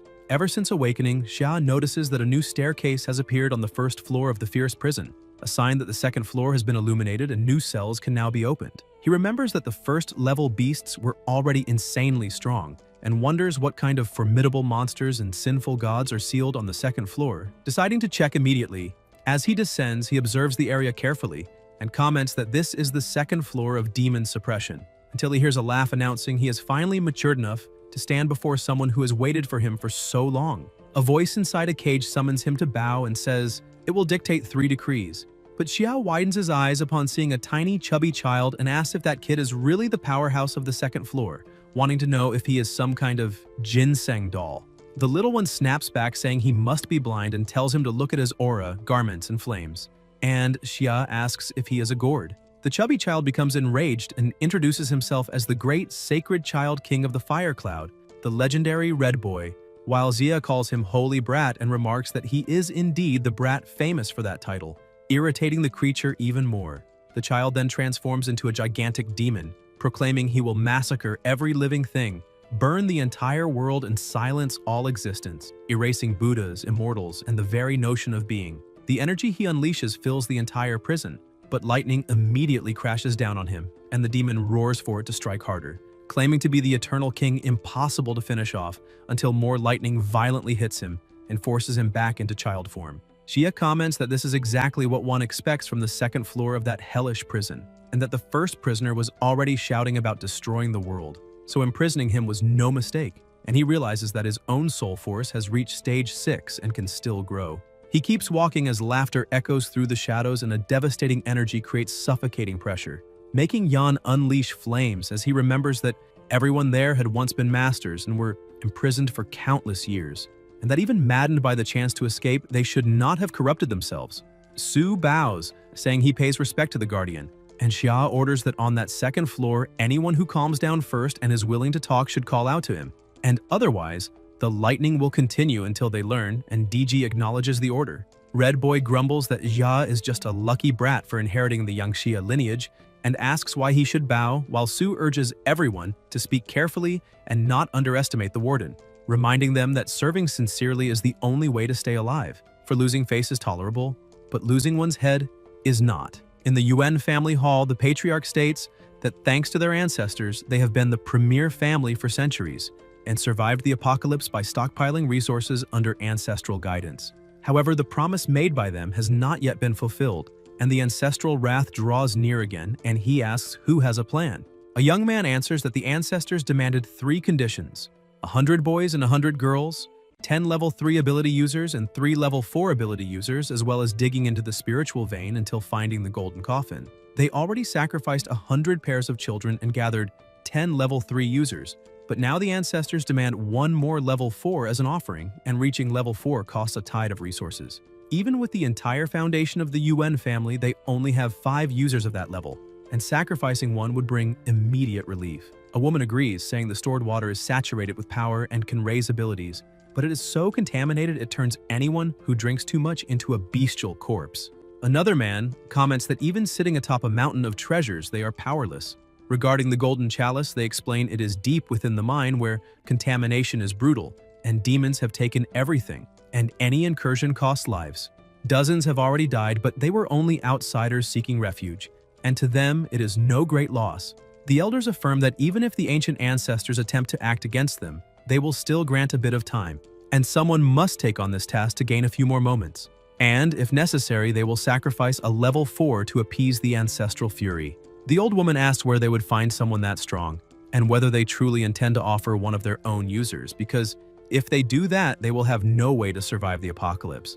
Ying interrupts, saying that if the problem is finding a level 4 individual, she knows one very well, and the patriarch wants to know how she learned of him. The third miss answers it was coincidence since she intended to turn him into her personal toy, but because the ancestor is furious, she will have to give him up.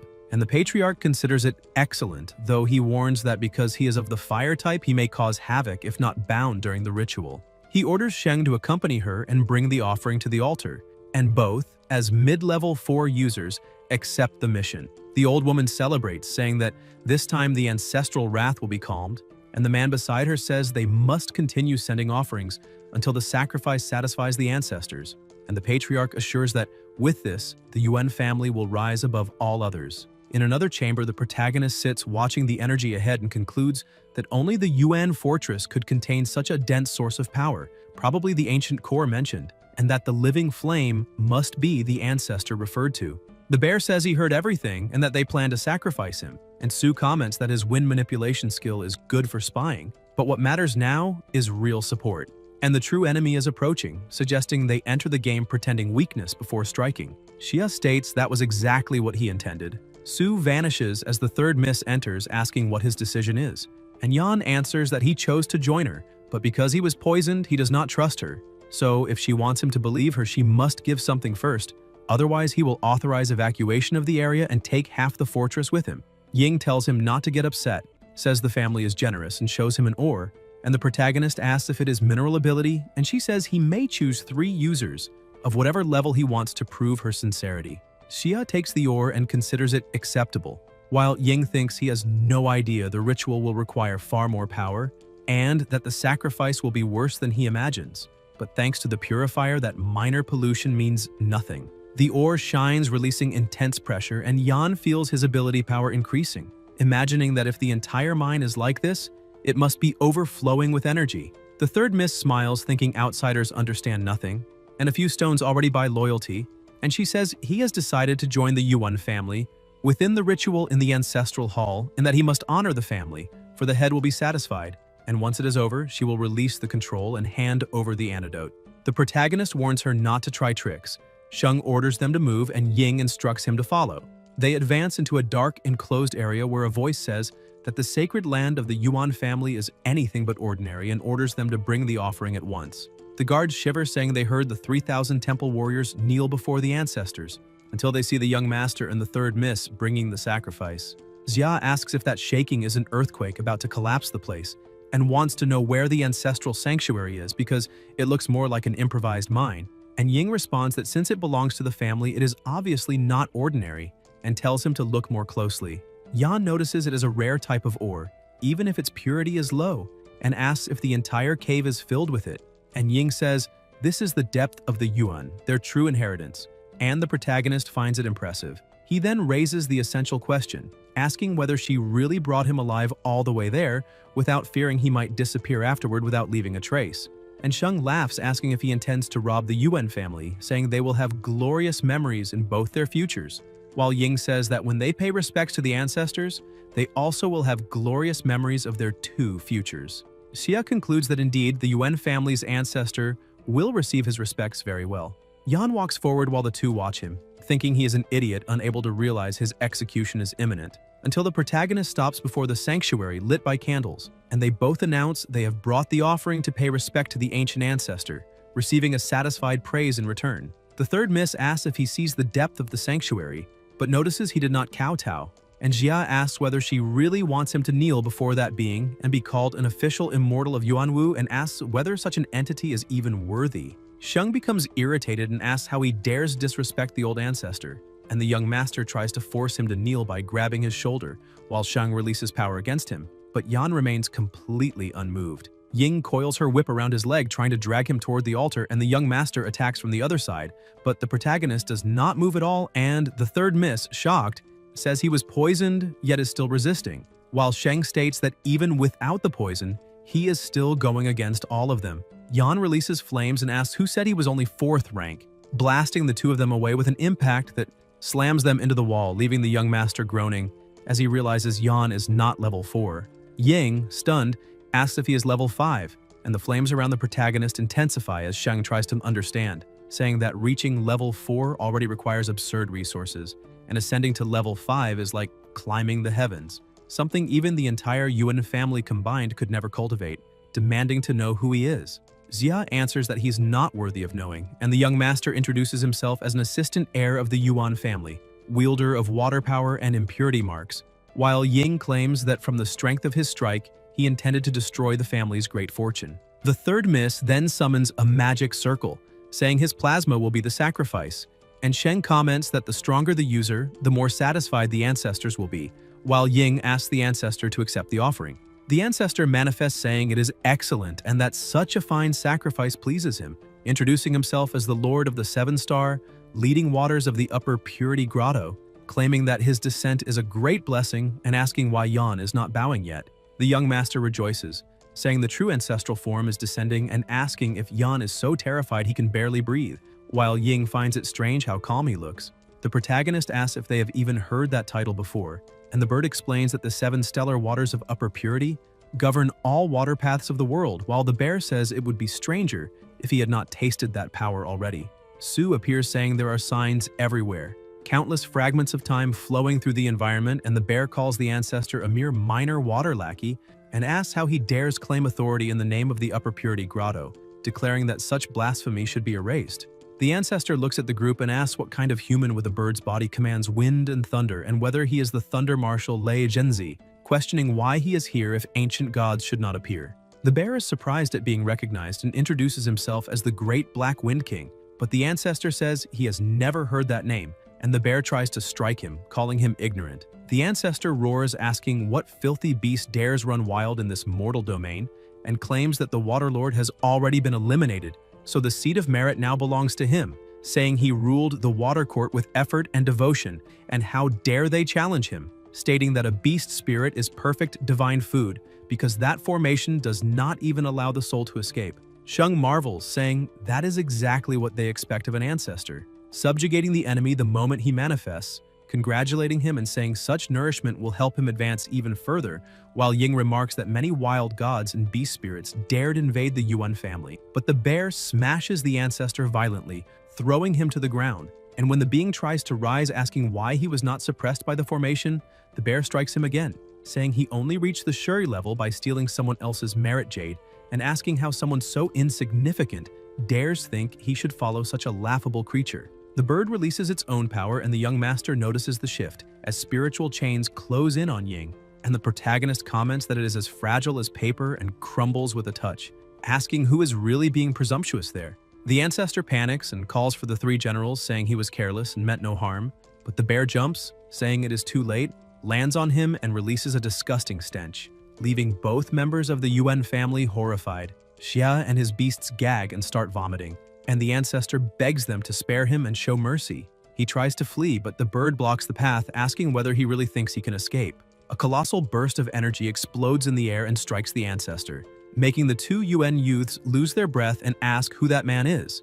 While Ying thinks she must warn the patriarch because someone with that level of power is a threat to the Yuan family itself. The ancestor is hurled far away and looking down sees the two Yuan youths, opening his enormous mouth as they fall into terror, asking whether he really intends to devour them. The ancestor swallows both of them and orders silence, saying he tended their bloodline, and now it is time to collect payment, for they were two fourth-rank offerings. The spiritual pressure rises and he begins transforming, becoming even stronger. Su comments that for years they managed to keep the water under control, but now, by absorbing such high-level abilities as offerings, he has truly reached the position of general. And the bear says they should join forces and crush him. Xia tells them to hold on, because he has just crossed the cocooned sand and inherited the ancestral memories of the craftsman, asking them to circle around one side while he goes around the other, wondering if that will give them a chance. The ancestor calls him an ignorant child and says he will devour them first, because once he breaks through again, no one there will stand a chance. Xia smiles and releases overwhelming flames. In India, zombies attack while people inside a church scream on their knees for help until the door collapses and the monsters rush in, biting everyone. A bald ability user fights among the flames as other users try to protect the rest, telling them to run. A group of kneeling young men raise their hands, crying out for glory, and a female warrior watches, saying they have gone mad until a massive zombie appears. The users fight the giant while the kneeling ones keep insisting the gods will save them. Outside, 3 lights descend from the sky, Shiva, Indra, and Kali, and people scream in joy, saying the gods have arrived. Shiva drags the giant zombies in and crushes them with a single blow, and everyone thanks him, believing they are saved. 2 crystals appear and Shiva hands them to the other 2 gods.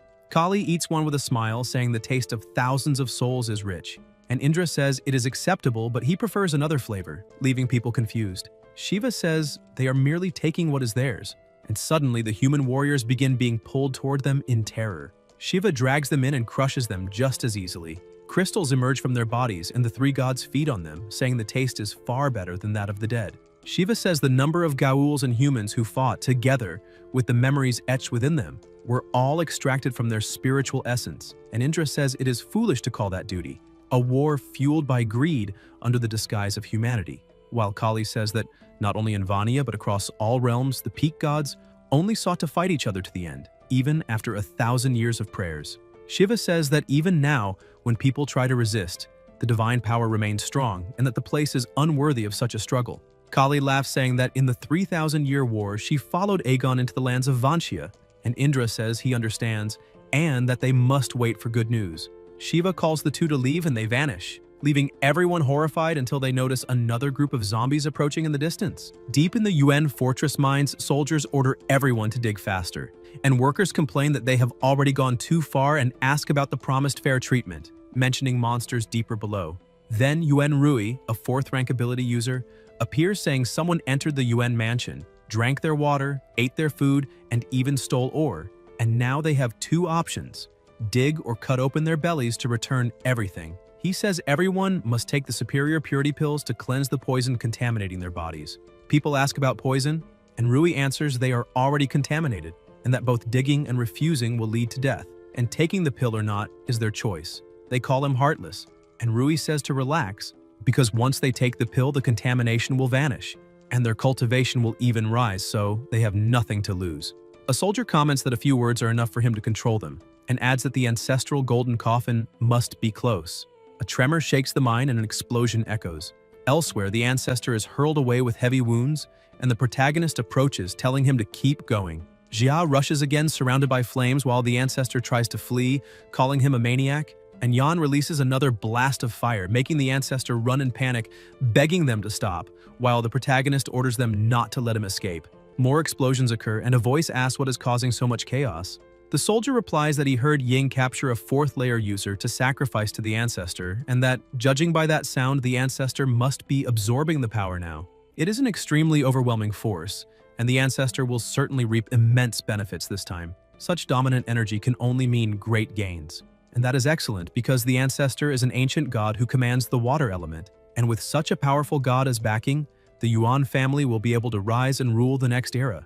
With young Master Yuan as the brightest star, once the Yuan family takes the throne, he will become the crown prince, and everyone swears eternal loyalty to His Highness. A young man tells them not to take it so seriously, then asks what that thing ahead is. Another voice states that the earthquake must have shifted the rocks and revealed something, and the warrior confirms there is no mistake, saying that the golden coffin must be inside. With the help of several men, a door is about to be opened, and the instant it opens, an extremely strong light is emitted. The warrior asks what that is, because something is shining intensely ahead, and a voice answers that it is the golden coffin. That water is pure energy water without any impurities, and no matter how much is absorbed, there is no corruption at all in addition to existing in absurd quantity.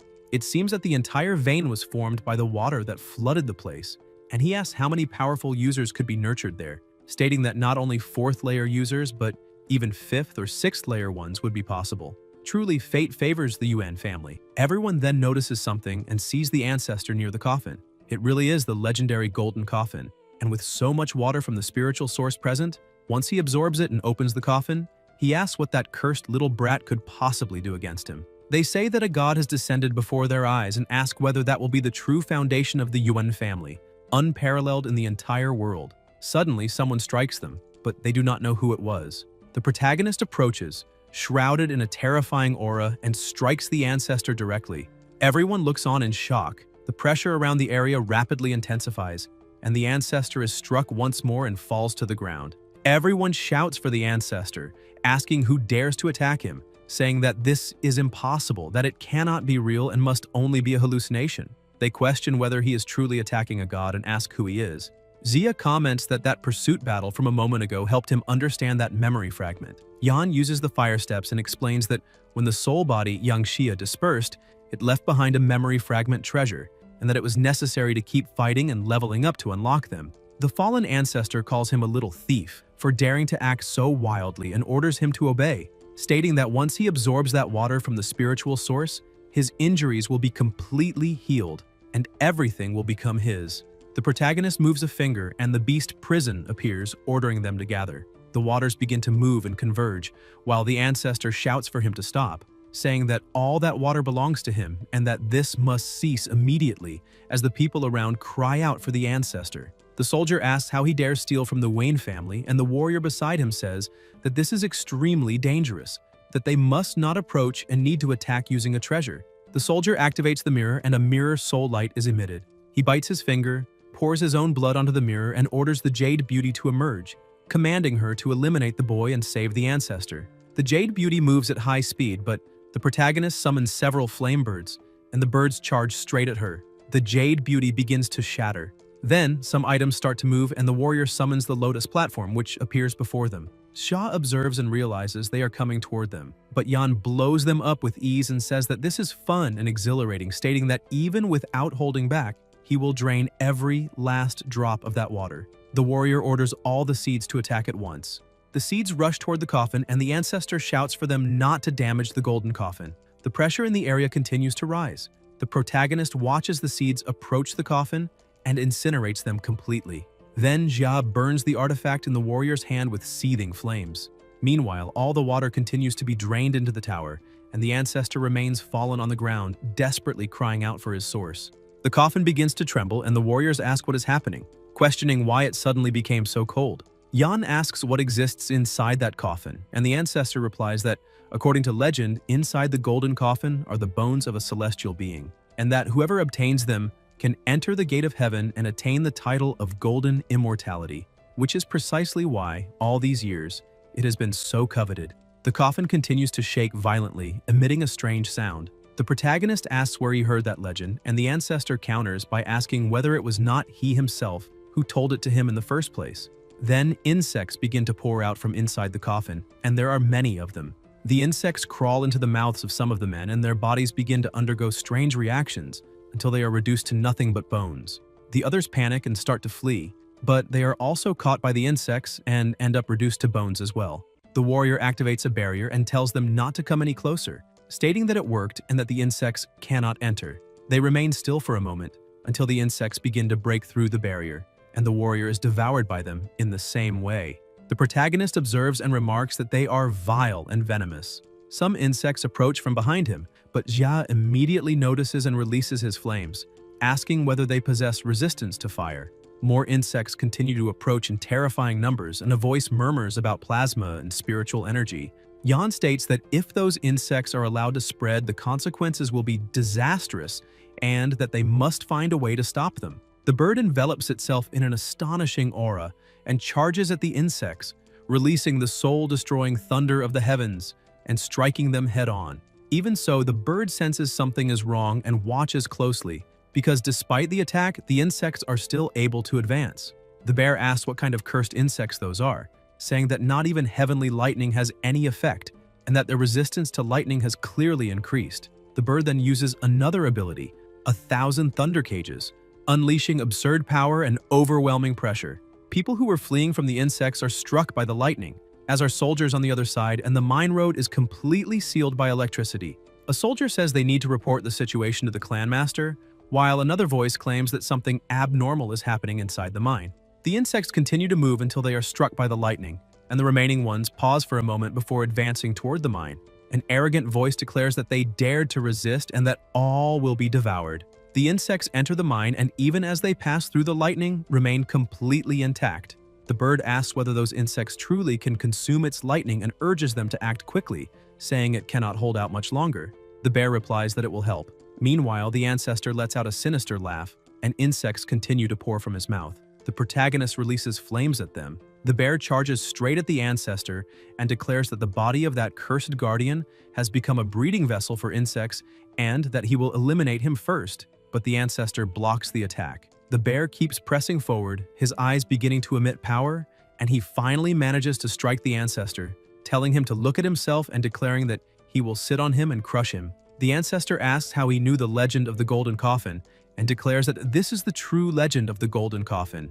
A woman is summoned and releases a tremendous aura. The ancestor remains fallen on the ground as the woman causes explosions all around, looks to the side and smiles, revealing herself to be the goddess Kali.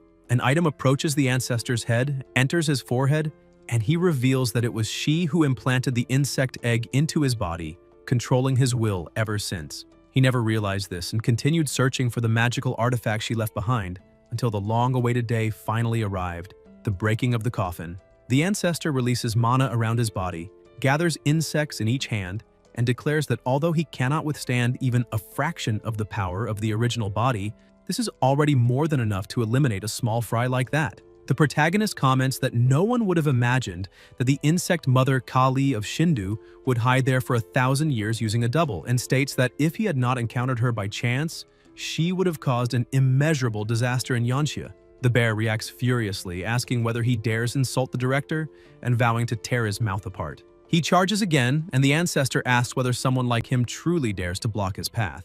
The bear calls him a pervert and says he will eliminate him once and for all. Daji explains that the mother insects do not fear water, fire, or lightning, that they devour their own energy and are extremely evasive, but that they are not insects without weaknesses. Jia asks what the proper method is. The fox replies that it is the triple flame of transcendence. The divine flame of the great Lao Jun's furnace is a supreme fire, capable of melting not only insignificant insects but even stars and galaxies, and it can also summon the Red Child, the natural nemesis of that insect mother. However, the Red Child is arrogant and rebellious, one of the great demon disciples, and it will not be easy to subdue her. Yan states that thanks to the spiritual lamps he ignited, he can absorb everything that happens in all sectors of the prison whenever he wishes, and that after observing the Red Child, he has already found a way to make her obey willingly. Inside the Beast Prison, within the second level, Daji states that this is true, that the director really can make the Red Child kneel, but she emphasizes that madness is something childish throughout the world and that even threats to life may not work, then questions how he intends to deal with her. The protagonist says that he is starting over, and the fox asks what he means, questioning whether he goes crazy at certain moments. She looks to the side and the child says that now it is his turn, asking why he is still not moving and whether he wants to lose his life. Beside them, demons with an absurd aura appear, bringing a hand close to her head. Daji watches in silence until the demon reveals a card. The fox is surprised when she sees it.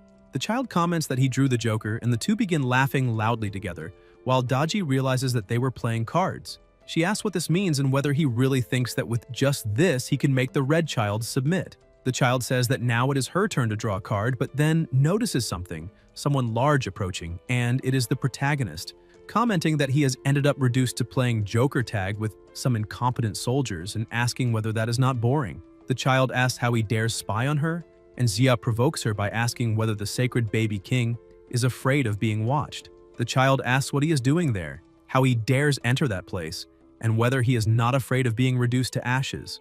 Yan tells her to relax and not get so angry, saying that he also plays with fire, that his fire is different, but that in the end, they are both artists of flame. The child asks what exactly he wants.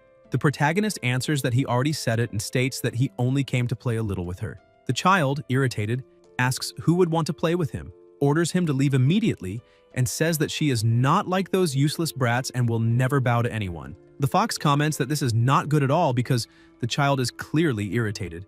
Demons are summoned with a terrifying aura, and the child threatens that if he does not leave now, the consequences will be severe. Meanwhile, Xia is playing on his phone. Daji watches without understanding. Yan, holding the device, says that the triple finisher performed by his hand will now go straight to shatter the enemy's central crystal. The child asks what that is, and the protagonist replies that it is just a mobile game, asking if she has never played before and whether she would like him to teach her. Inside the cave, lightning spreads in all directions. The bear says that he cannot hold on any longer, while the bird continues dealing with the insects. Injured, the bear asks to be saved, and the ancestor asks whether that is that human and whether he really thinks he can save him. The ancestor says that he had prepared an enormous amount of spiritual energy, planning to absorb it as soon as he left the coffin to recover his strength, and questions how everything disappeared without leaving a single drop. He states that he does not care, because those two general rank beasts are more than enough to feed on, and that after that he will devour every living creature there, wanting to see how that boy will dare to face him. A powerful aura is summoned. It is the red child with her demons, who advance and manage to defeat the insects. The demons attack together and the bird watches, realizing that the insects did not even manage to react. A violent explosion occurs, and the men inside the mine comment that there are lightning, thunder, and even fire, asking what is happening inside the cave. The ancestor questions whether that is real, asking if they are yakshas, incarnations born from true fire, and before he can do anything, he is struck head-on and states that this is impossible. While the child continues playing, she comments that they dared to steal her crystals and that she will shatter them all, saying that no one will escape, while sucking on a lollipop and commenting that it is very good. She also comments that besides that, there are many delicious snacks, such as spicy Chinese sticks, chocolate, and potato chips. The protagonist replies that of course, saying that this was how they got rid of that bastard and that things have calmed down outside, stating that he will bring them for her to try. The child asks whether, besides this medicine, whatever it is, he also said that he has fun games, like Super Mario and Plants vs. Zombie, commenting that this is truly incredible. A demon asks what they are waiting for, orders them to sacrifice that trash as an offering, and commands the followers to attack the body that still carries traces of spiritual worm eggs and a soul mark, saying that they must follow the trails and show who controls it as proof of power. Anyone who dares to cause trouble in that territory will have to pay some interest before leaving. In the city of Chengdu, a woman relaxes inside a bathtub and comments that it has been a long time since she felt so at ease. Subordinates bring drinks, while outside several people are silently eliminated. The goddess declares that all the fruits of Chengdu are now under her control and that among them some have already ripened and are worth observing. She then senses something and smiles, saying that the spiritual worms have hatched, which is excellent because in the land of Yangxia, nothing can contain these worms. She comments that they can advance and devour every living creature and every trace of spiritual energy, wanting to see whether the boy dares to stop them, questioning how much strength he truly possesses, and saying that she wants to find out personally. Using the ancestor's body, the woman decides to observe more closely, only to be surprised when she realizes that there is a bear in front, a bird behind, and demons all around, making it clear that the ancestor is about to be defeated. In the bathtub, the goddess suddenly stands up and asks what that was just now, saying that luckily she cut the connection quickly, otherwise she would have been burned as well. Immediately after, she senses something wrong and begins to scream when she realizes that she is also being struck. The demons surge forward and attack everything ahead, easily defeating their targets and causing enormous explosions. The goddess asks whether they managed to trace the spiritual mark to that place. A demon replies that someone has grounded him to deliver a message to her, The protagonist, speaking from within the demon's mouth, tells her not to stretch her hand so far or she will end up getting burned. The demon bursts into laughter, while the woman becomes visibly irritated. A voice comments about the wave of energy from earlier, and the woman states that it can only be that boy, because he is the only one capable of summoning the true fire that disappeared long ago.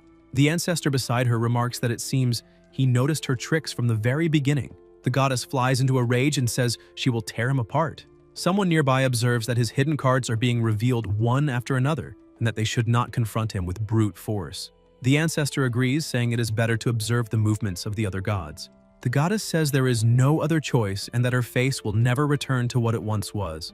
Inside the cave, the child comments that the message has already been delivered and that she is going back to playing. Xia asks her to wait a moment, but the child tells him not to waste time, as her patience is limited. Yan summons a juice.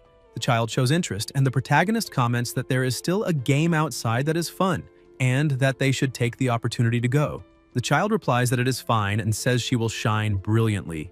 Outside the cave, an old man asks what exactly is happening. People around say that Yuan and Sheng offered sacrifices to the ancestor, and that after that, disturbances arose inside the cave, stating that no one knows what truly occurred inside. They wonder whether, after devouring the offerings, the ancestor ascended to the rank of golden immortal, or whether the golden coffin was found. They say that now that the tremors have ceased, the ancestor must be about to emerge. The old man states that they held a grand outdoor celebration, following the ancient rites of the immortal's descent, to welcome the ancestor's return to the seat of honor, and people comment that they have received the ancestor back to his rightful position. Elsewhere, pressure builds and intense lights appear. The elder remarks that it is said the immortal walks upon a golden lotus, and that this has become reality, with the ancestor indeed emerging. Everyone begins to welcome his appearance, with countless people gathered. The protagonist is seated on the throne and declares that since his dear descendants have shown such sincerity, then this throne as divine emperor of the land should be accepted without hesitation. A boy asks if he really is the ancestor and says that he looks even younger than himself, truly like someone divine. The elder reacts, saying that this is not right, stating that he is not the ancestor and asking who he really is. Jia asks what the problem is and whether he still does not recognize his own grandfather. A young man says that he knows him, stating that he is that 4th-rank ability user whom Miss Yuan brought back, who has been acting mysteriously and insulting the ancestors, and that he should be eliminated. The elder asks for calm, telling them to wait, saying that he has just come out of the cave and must immediately explain what happened inside, which could spare his life, and asks about the great ancestor. Yan replies by asking if he is referring to the thief, saying that stealing the divine throne of the Lord of the Stars of the Water Virtue was already serious enough, but that on top of that he was bewitched by an external god and almost became a tool to destroy the land of Yangxia, stating that his elimination was more than deserved. He adds that the false ancestor was stripped of divine status, with both form and soul completely erased. Everyone is shocked. An elderly woman says that this is impossible and asks who he thinks he is to dare claim he defeated the great ancestor, telling him not to spread lies. A boy comments that the object in his hand truly belongs to the great ancestor, and that there can be no mistake. A young man asks whether that means the ancestor was truly finished, and if so, what will happen to the Yuan clan. The old man, consumed by irritation, declares that this man deserves to be executed for spreading rumors, saying that the great ancestor is a celestial god and could never be annihilated by his hands. People surge forward, trying to eliminate him. The protagonist asks if they are really that impatient, and Xia, releasing an absurd power, flings everyone away at once. A young man comments that he must be a 4th-rank ability user, perhaps even 5th rank, and that they are no match for him. The elder declares that then they must all attack together, since he is only one person while the clan has hundreds of specialists. He states that in this collapsing world, numbers always prevail and orders them to advance together to crush him. Yan releases his flames and asks whether numbers truly always win and whether that makes any sense. He says he will show who really has more numbers. Demons are summoned and begin fighting the people present. Cries of pain echo as some beg for mercy and plead for their lives to be spared. The elder asks if he is dreaming, and the old woman asks whether this means the ancestor was truly eliminated. The old man insists that this is impossible, saying that it was generations of planning by the Yuan clan, and asks how everything could collapse at that man's hands. He declares that Yuan Li, also a 4th-rank ability user, must eliminate him and that he himself will become the clan leader. Yuan then asks how he could face him and says that even under orders he does not dare disobey. He transforms into a stone man and declares that only a true man does not retreat before death. The stone man charges to attack, and the protagonist comments that he has a bit of courage, but that it is a pity. Xia strikes him and states that those who ally themselves with tyrants are not men of honor, but clowns. The stone man is defeated. The woman says this cannot be true, and the elder states that the clan cannot fall. Then the clan leader is struck head-on and instantly finished. A demon comments that all of them are annoying and are only wasting time, and Yan agrees. He orders everyone to kneel and surrender immediately, otherwise they will be finished. The people still alive say they surrender, since the leader has been eliminated and the great ancestor as well, asking what else they could do. The protagonist says that this is great, stating that they still know how to read the situation, but that not everyone is qualified to surrender. The fox says she knows exactly what to do and comments that the gentleman may follow her into the dream, where she will check what good deeds they committed and whether they have the right to continue living. They begin to report what they have done. One says he killed some children because he was very hungry. Another claims he did nothing wrong. Another says his partner dared to harass his sister. Another confesses that he failed to protect his own parents. Yuan asks how the clan leader could feed zombies with human flesh, questioning what happened to himself. Gradually, they begin to question what happened to themselves. The fox states that she reported everything to the director and that the guilty took their own lives within the dream. A young man asks who exactly he is. Xia introduces himself and declares that from now on, all their lives belong to him. And Daji asks whether they have not yet greeted the new master. Everyone salutes the new master. Yan introduces himself again and states that Yuan will, from now on, be the temporary leader of these people. He orders that immediately, in the name of the Yuan family, invitations be sent to the leaders of ability users in the neighboring cities to participate in a meeting. Later in the city, a voice comments whether they heard that the Yuan family has changed, saying that the family head was executed and that now someone called Xia has taken control. 3 people are sitting and talking, and one of them asks whether hundreds of Yuan family members really submitted so easily to a stranger. The partner replies that, moreover, the Yuan family sent invitations to all the leaders of special ability users in the neighboring cities, stating that it is an invitation to a grand meeting at the Yuan family estate. An elder says he would like to see with his own eyes what abilities that boy possesses. Another voice warns him to be careful, saying that it could be a banquet or a trap. The elder replies by asking what he would have to fear, stating that he knows his own power well and that he will not be able to restrain him. A woman approaches and asks that if that is the case, why they do not go together.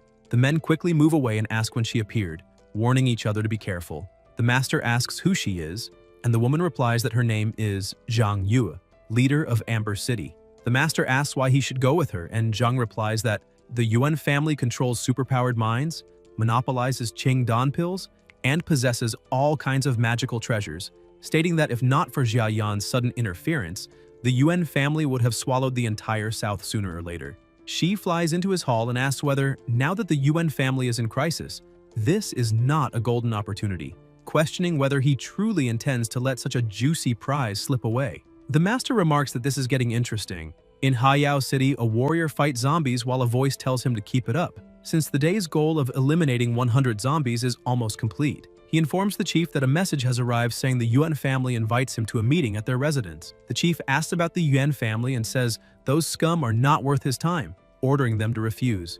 The young man agrees but comments that they say the family head has changed and is now someone called Xia, finding it strange that the Yuan family would allow an outsider to become master. The warrior asks about Yan, delivers the final punch to the zombie, and immediately leaps to the young man, telling him to hand over the message.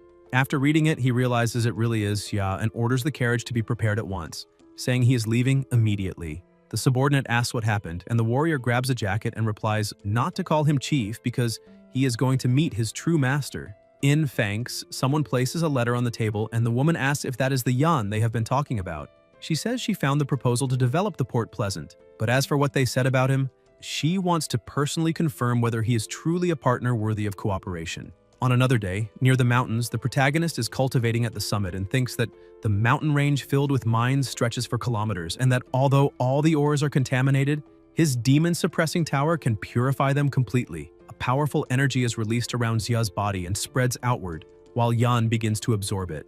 The energy grows increasingly intense, mixed with flames, until the protagonist finishes absorbing it and comments that it is extremely refreshing, as he has never absorbed energy with such pleasure. After absorbing all the energy of the mind, he advances once more and reaches the peak of the 6th stage. His body becomes impenetrable to magic, immune to blades and spears, approaching a near-divine state. However, even as energy continues to flood him, he cannot break the shackles to cross that threshold, realizing that the transition from the 6th to the 7th stage is a true dividing barrier. Xia wonders whether he needs to find a specific opportunity to break these limits and how he can ascend further. At that moment, Yan senses something and asks what that is.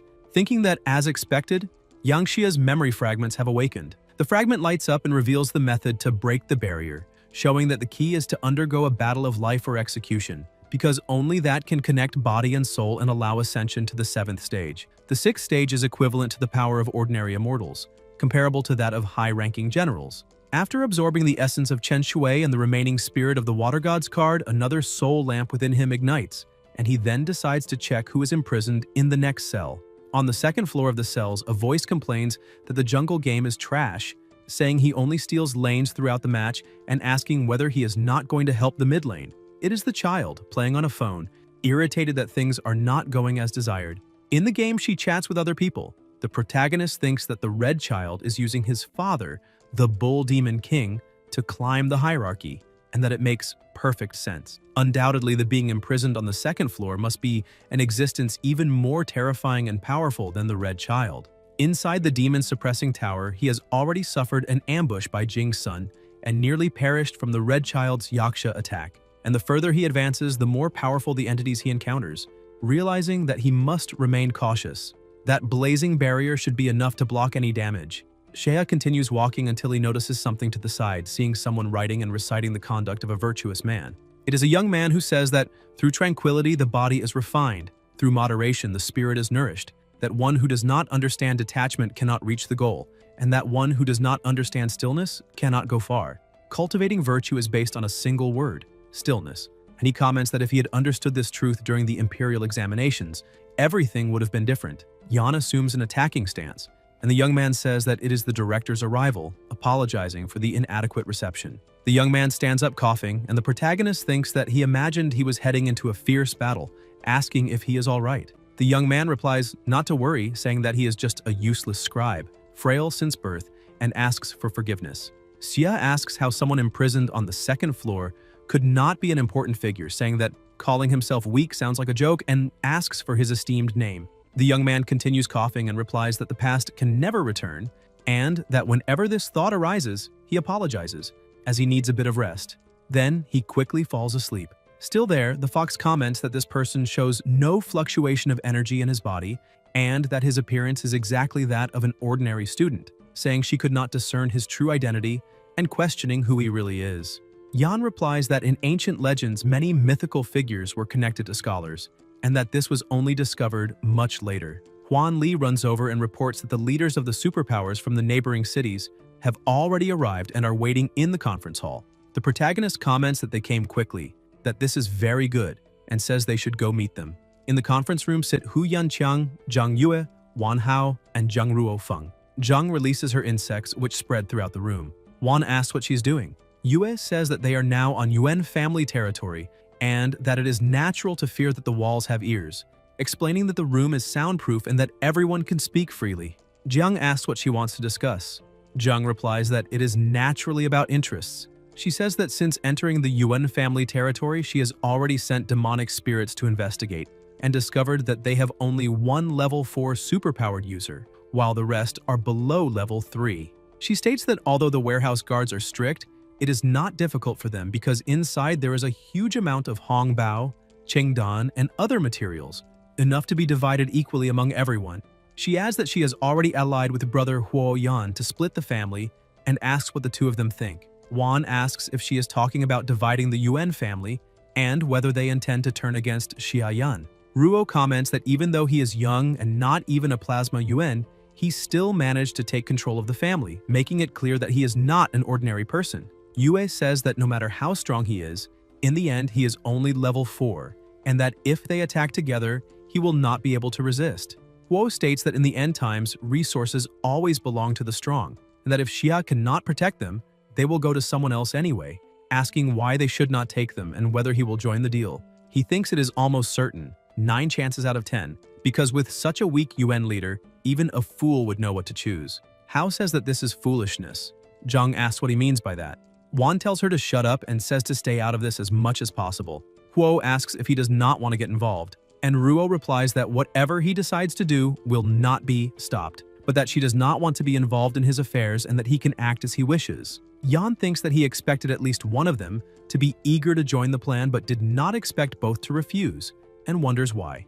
At that moment, a voice announces that the clan leader has arrived. Huang Li Zhang and Huo think that a level 4 superpowered user, apparently truly the head of the Wu family, possesses a truly terrifying strength, but believe that if they work together, even at a cost, they should still be able to defeat him. Huang and the others bow in respect to the leader. The protagonist enters through the door enveloped in an immense aura, and everyone looks on in surprise and alertness. Xia asks about the soundproof barrier. Yan releases his flames and burns the insect responsible for activating the barrier, destroying it completely, and asks if they can now talk calmly.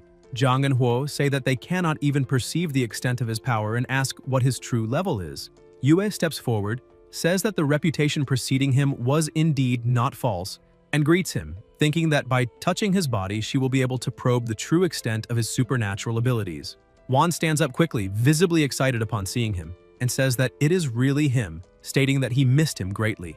The protagonist dodges the embrace and Hao ends up hugging Huang instead, asking if he has forgotten him and saying that he was the one who saved him at the auction. He claims that since that sudden farewell last time, he has been thinking about him constantly and remarks that he did not expect the tattooed man to turn into a zombie midway through the process.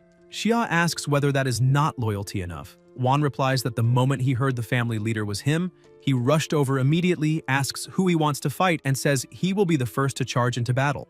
Yan comments that he is a tough man among the digital ability users of Huber City, but did not expect him to behave so cowardly in front of Xia. Zhang asks whether the two of them already knew each other. Hao says it seems those two are plotting something, as if conspiring against the leader. Wan rips his Hulk-style shirt and says they should teach them a lesson first. Zhang releases her power toward him, and the two exchange blows at the same time. Huo also takes an attacking stance, transforming into a wolf and unleashing a strike that generates tremendous pressure around them. Yue watches and advances, while herbs appear in front of her. A woman appears asking why there is such a rush to leave.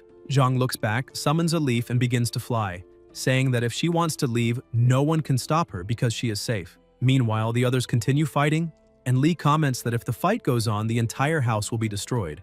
The protagonist calls everyone and releases his power, emitting an extremely intense light that makes everyone fall to the ground at the same time. Xia asks whether they are already tired of falling to the ground. Huo, shocked, asks whether that was his doing. The woman beside him thinks that with a single move he made all four completely lose the ability to fight, while Yue wonders how strong he really is. Wan says that enough playing around, it is over since they were summoned, and asks what the orders are. Yan replies that the territories of all faction leaders are within Hanzhou, and that from now on, Hanzhou will be under his administration, with all laws and rules decided by him, asking if there are any objections. Wan asks what those laws are, and the protagonist replies that in this dark world filled with zombies and with supernatural abilities emerging more and more, it is necessary to unite everyone and establish clear rules. First, all ability users must be officially registered, with their powers and histories documented, and must obey orders when necessary. Second, labor must be organized in a unified manner to gather resources, protect ordinary humans, establish bases, and take responsibility for clearing zombie-infested areas. Third, a special squad of ability users must be formed, responsible for investigating strange events and powerful supernatural entities. Fourth, contact must be established quickly with capable leaders from the other provinces until the 5 provinces are united under a single leadership, with him as the supreme commander. Everyone looks on in shock. Zhang asks whether he does not intend to rule only Shangzhou and whether he wants to place all of China under his control. Huo comments that his ambition is enormous and questions why they should waste their lives serving that. The woman says that if he wants their loyalty, then he needs to show something truly valuable because the strength of ability users has already reached its peak, and even in the apocalypse they can still live well. Xia replies that this is natural. Something is summoned, and everyone is stunned to see an enormous quantity of pills, dozens of times greater than the stock of the family shops. Jiang realizes and thinks that the idiot who bought an absurd quantity of Shangqing Dan At the port was Xia himself. Yan moves his hand and everyone appears in another place.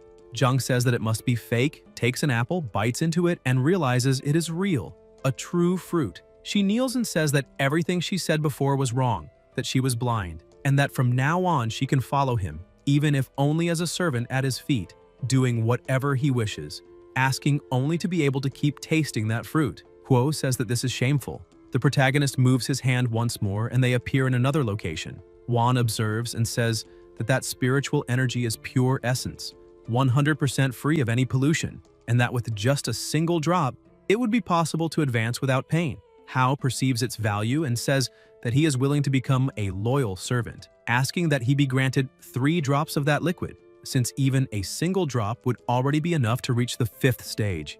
Everyone is completely shocked and kneels before him. Wan calls the 2 of them bastards and asks whether they still want to steal his place as followers, ordering them to stand up immediately. The 2 reply that if the leader does not acknowledge them, they will not stand up. Huang says that he never imagined a clan leader could be so terrifying, stating that he not only possesses abundant energy resources, but also the ambition to unite the country and revive China, saying that this is the bearing of a true man. Xia asks whether those things are valuable enough to them. Ruo falls silent for a moment, recalling 2 people, and the time he asked them whether that boy everyone talked about was truly capable of saving the world, receiving the answer that he was.